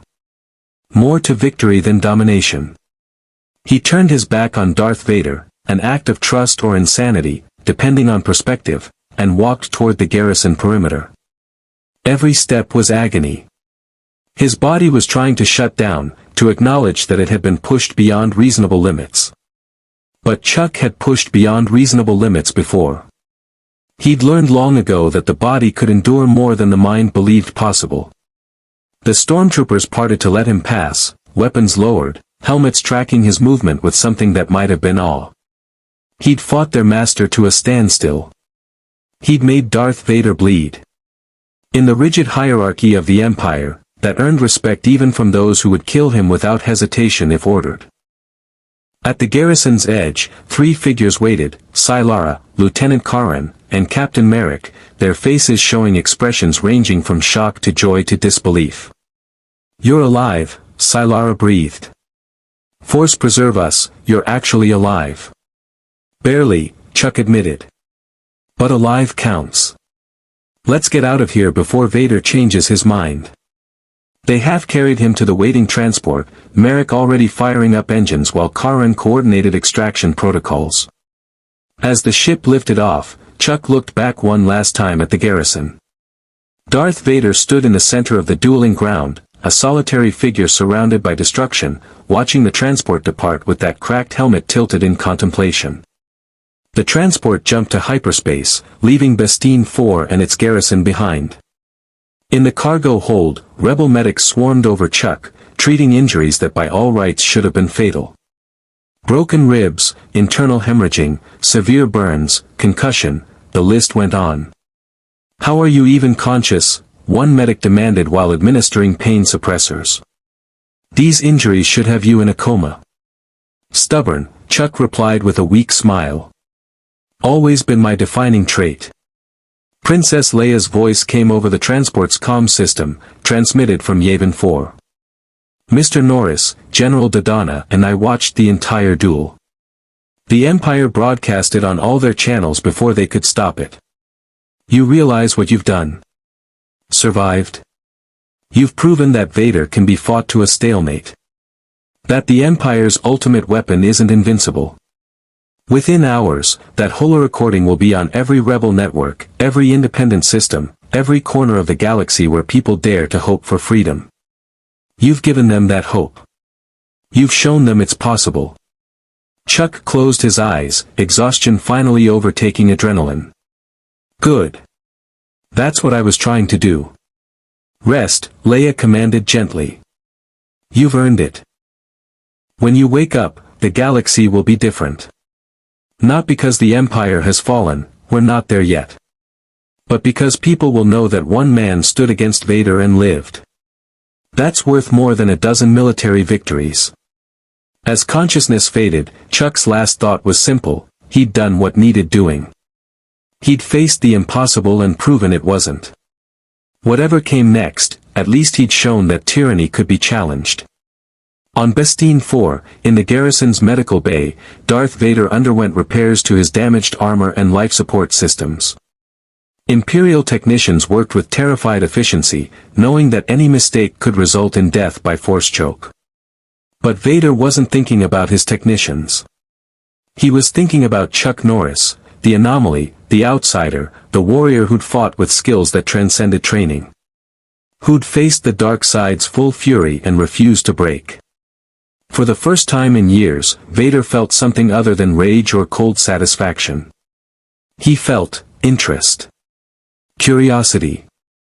The recognition that perhaps the galaxy was larger and stranger than even the Emperor understood. Master, a technician said hesitantly, should we pursue the rebels? The transport's trajectory suggests. No, Vader interrupted. Let them go. I gave my word. But Lord Vader, the Emperor will be informed that Chuck Norris is more valuable as an ongoing concern than a martyr, Vader said coldly. Warriors of his caliber are rare. Killing him accomplishes nothing. But watching where he goes, what he does, who he inspires, that provides valuable intelligence. It was a rationalization, and Vader knew it. The truth was simpler: he'd given his word to a warrior who'd earned respect. Breaking that word would diminish him in ways the Emperor would never understand. Some things, very few things, but some, mattered more than the Emperor's will. Anakin Skywalker had believed that once. Perhaps some fragment of that belief remained, buried beneath the armor and rage. Far away, on the hidden rebel base on Yavin 4, Chuck Norris finally allowed himself to truly rest, his body healing under rebel medical care while his legend spread across a galaxy that desperately needed heroes. The fight against the Empire was far from over. But now, at least, people knew that the fight could be won. 3 weeks after the duel on Bastille 4, Chuck Norris stood in the Yavin 4 command center, surrounded by holographic displays showing rebel operations across 24 star systems.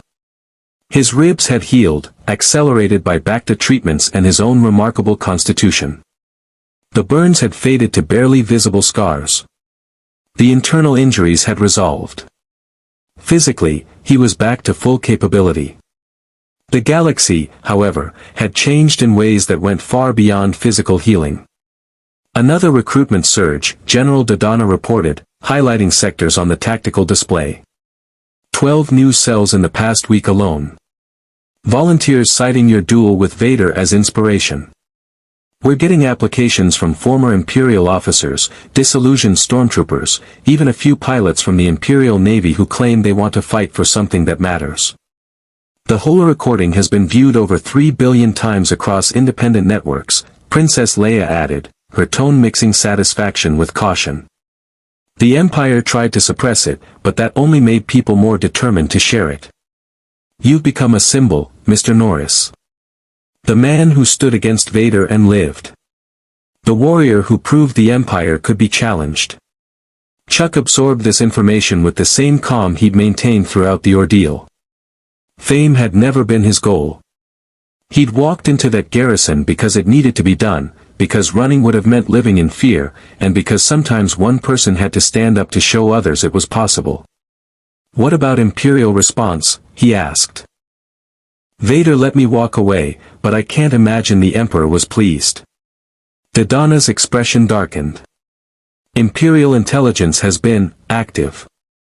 We've detected increased surveillance on known rebel networks, more aggressive interrogations of suspected sympathizers, and a disturbing pattern of crackdowns on worlds where the holorecording spread rapidly. The Emperor is making examples, proving that while you might have fought Vader to a draw, the Empire's power remains absolute." "People are dying because I fought Vader," Chuck said quietly. "It wasn't a question." "People were already dying," Leia corrected firmly. "The Empire has been killing, enslaving, and oppressing for years. What you did didn't cause that. But what you did has given people hope, and yes, that makes some of them targets. That's the cruel reality of resistance. Visibility brings reprisal. But invisibility brings slow death through despair." "She's right," Sylara added from her position at the intelligence station. "I've been monitoring communications from occupied worlds. The crackdowns are brutal, but they're also creating more resistance.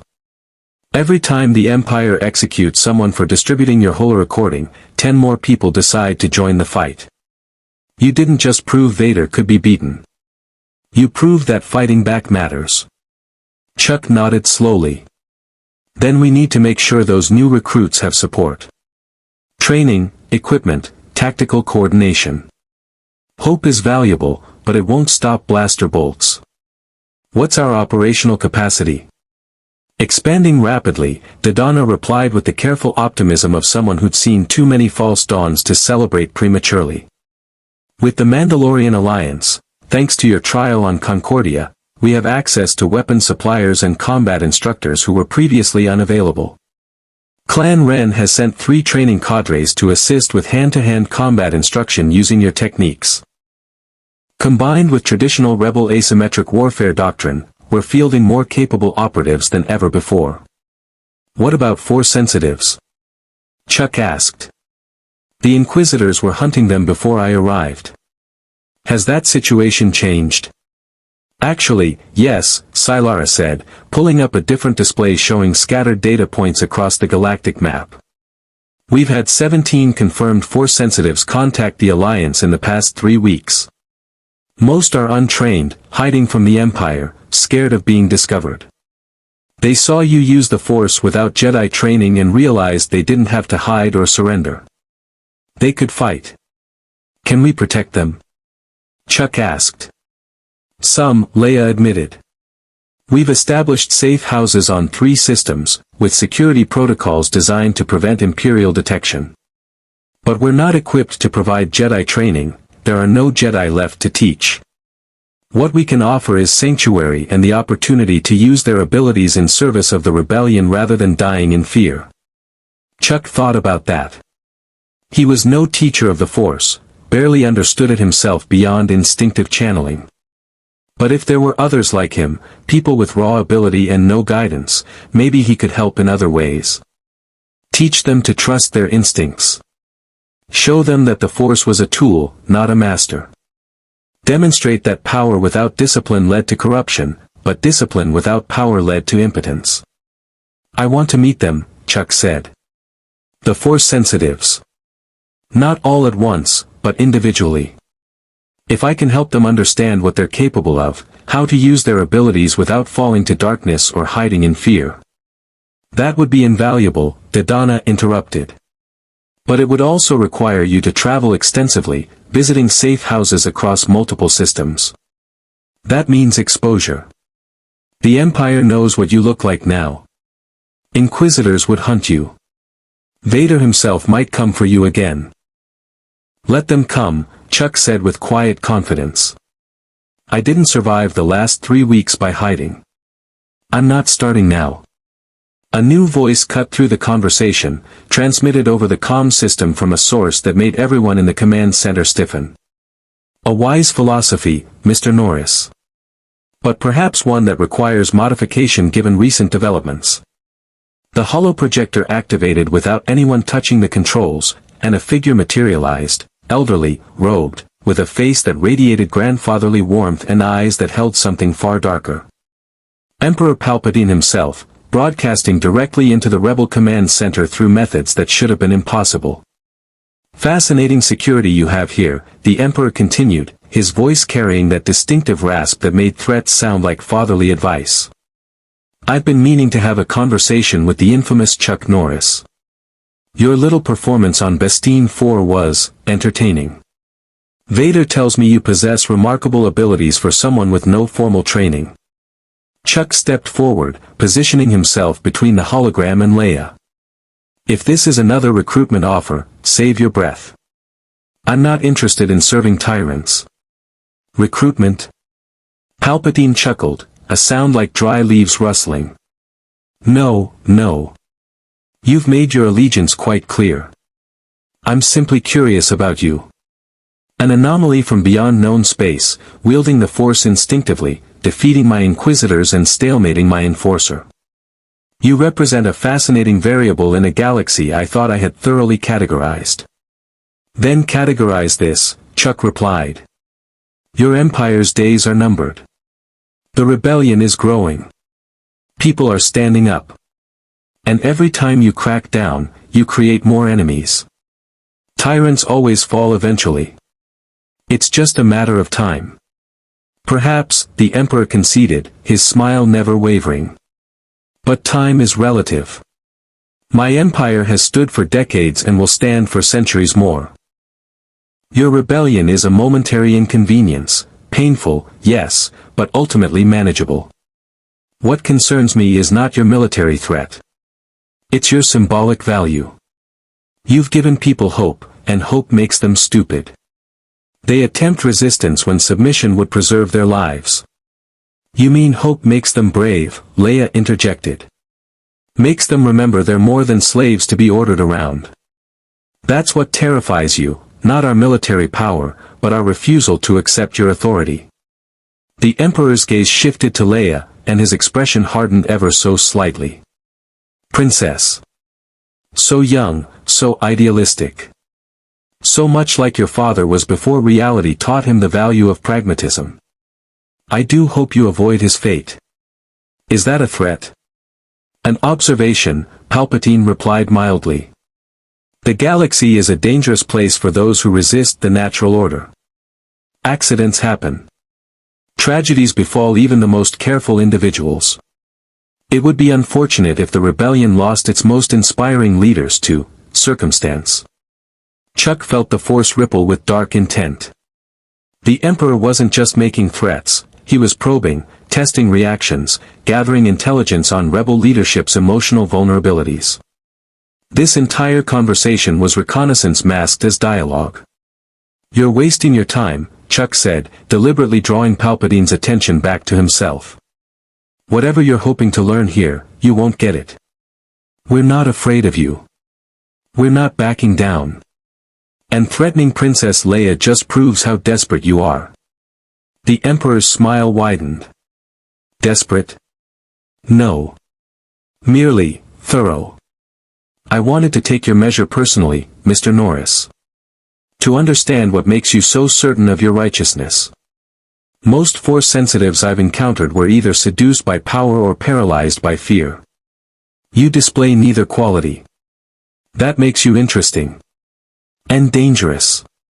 Then you understand why I'm fighting you. I understand you're fighting for something, Palpatine corrected.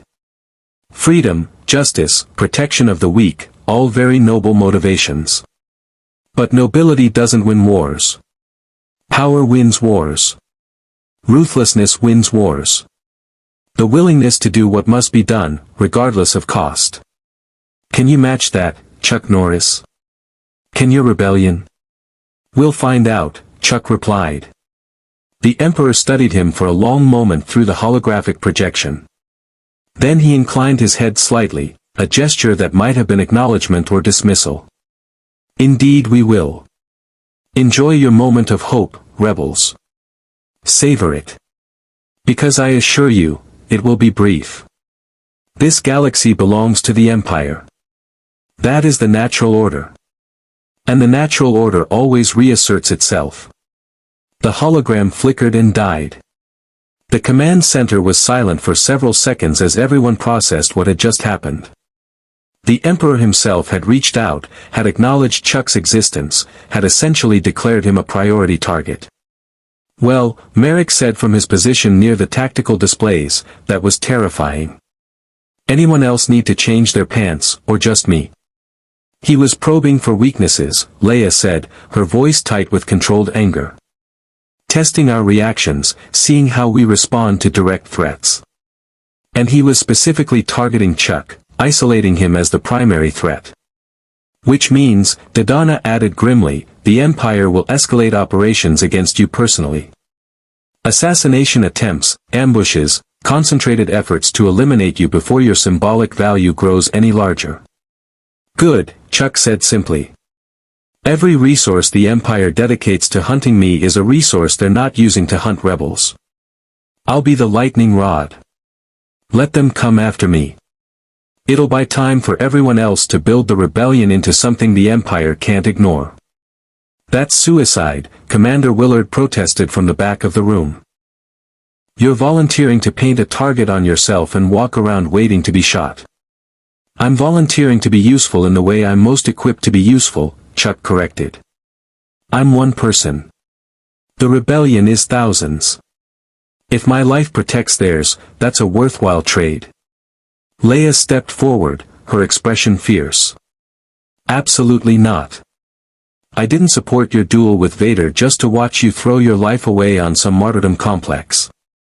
You're more valuable alive than dead, and we're not sacrificing you to buy time. Then what do you propose? Chuck asked. I propose we use you strategically, Leia replied.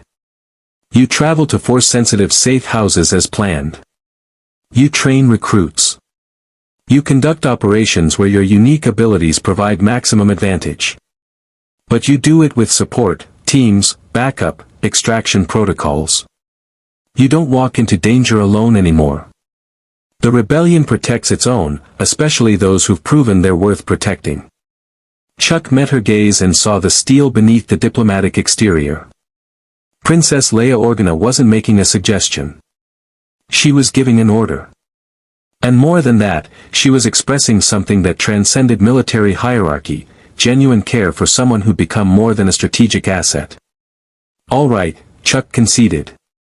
I'll accept support. But I need freedom to operate. To make decisions in the field without waiting for committee approval. Can you give me that? Leia smiled. I can give you the rank and authority to make those decisions. As of this moment, you're officially a commander in the Rebel Alliance.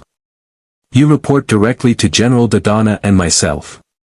Your mission, train Force sensitives, conduct high-value operations, and serve as a symbol of what's possible when ordinary people refuse to accept tyranny.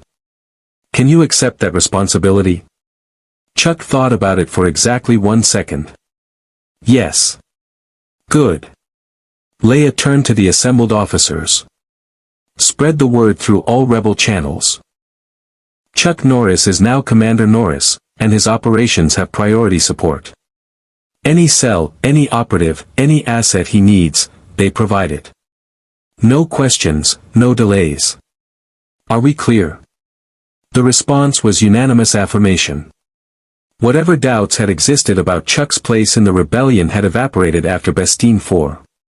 He'd earned not just respect but trust, the recognition that when the chips were down, he'd stand and fight rather than run and hide. Over the following weeks, Commander Chuck Norris became a fixture in rebel operations across the galaxy. He traveled to the safe houses, meeting Force sensitives who'd lived in fear their entire lives. He taught them not Jedi philosophy or Sith doctrine, but something simpler, that power was a tool, that fear was a choice, and that standing up to tyranny started with believing you could. He led operations, surgical strikes against Imperial installations, rescue missions for captured rebels, intelligence gathering that his force sensitivity made uniquely effective. He trained hundreds of recruits in hand-to-hand combat, teaching techniques that didn't require force abilities but became devastatingly effective when combined with them.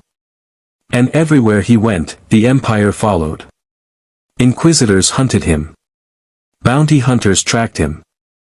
Imperial intelligence dedicated enormous resources to predicting his movements and setting traps. But Chuck had learned the galaxy's geography, had developed networks of contacts, and had support from rebels, Mandalorians, and independent operators who believed in what he represented. The cat-and-mouse game became legendary.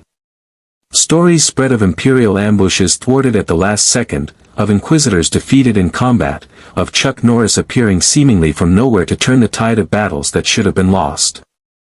Some stories were exaggerated. Some were completely true. All of them served the same purpose, reminding people that the Empire wasn't invincible. 6 months after the duel on Bastine 4, Princess Leia summoned Chuck to a meeting in the new rebel base on Hoth. They'd evacuated Yavin 4 after Imperial surveillance became too intense. In the ice cavern that served as command center, Leia and General Dodonna waited with news. "We've received intelligence," Dodonna said without preamble. "The Empire is constructing something massive. A space station the size of a small moon, with firepower capable of destroying entire planets. They're calling it the Death Star." Chuck felt the weight of those words. A weapon that can destroy planets. That's what the Empire has come to. "It gets worse," Leia added. "Our intelligence suggests the Death Star will be operational within a year. Once it is, the Empire will have the ultimate deterrent. Any world that resists will be annihilated. The rebellion will either surrender or watch entire civilizations die. Then we have to stop it," Chuck said simply. "That's easier said than done," Dodonna replied. "The Death Star is the most heavily defended installation in Imperial history. Attacking it would require fleet resources we don't have and operational planning that borders on impossible." "Impossible is just a word," Chuck said with a slight smile. "I've heard it before. Usually right before proving it wrong." Leia laughed, genuine, warm, the sound of someone who'd found an unexpected source of hope in dark times. "That's why we wanted to tell you first. Because when the time comes to assault the Death Star, when we need someone to lead the impossible mission, someone who'll inspire others to follow them into certain death, we know exactly who to call. But for now," Dodonna added, "we prepare. We gather intelligence. We recruit. We train. We build the rebellion into a force capable of taking on the Empire's ultimate weapon. And you, Commander Norris, continue doing what you do best, showing the galaxy that the Empire can be beaten." Chuck nodded. "I can do that." As he left the command center, walking through ice corridors where rebels prepared for a war that would define the galaxy's future, Chuck reflected on how much had changed since that day he'd fallen through a rift in reality onto Tatooine. He'd been a martial artist, a teacher, someone comfortable in his own world. Now he was Commander Chuck Norris of the Rebel Alliance, symbol of resistance, trainer of Force sensitives, and the man who'd fought Darth Vader to a standstill. The galaxy had needed someone to stand up. He'd stood up. And he'd keep standing until the Empire fell or he did. Far away, on the half-completed Death Star orbiting the moon Ender, Darth Vader stood in an observation chamber, watching construction droids work. He thought about Chuck Norris occasionally, the warrior who'd marked his armor, damaged his pride, and forced him to remember what it felt like to fight someone as an equal. The Emperor had ordered Vader to kill Chuck at the next opportunity. To eliminate the threat before it grew larger. Vader had acknowledged the order but made no immediate moves to fulfill it. He told himself it was tactical patience. That rushing would give Chuck time to prepare, to set traps, to gain advantages. But in the quiet moments between missions, Vader wondered if the real reason was simpler. Chuck Norris had reminded him that warriors could fight with honor. Could face overwhelming odds with courage instead of fear. Could stand for something beyond power and domination. Anakin Skywalker had believed those things once. Maybe, buried beneath the armor and rage, some part of him still did. The galaxy turned. The rebellion grew. The Empire tightened its grip. And Chuck Norris, Earthling, warrior, anomaly, continued his impossible journey through a universe that was learning what happened when one person refused to kneel. The end was coming. The Death Star would be completed. The final battle would be fought. And when it came, Chuck Norris would be there, standing with the rebels, fighting for freedom against impossible odds.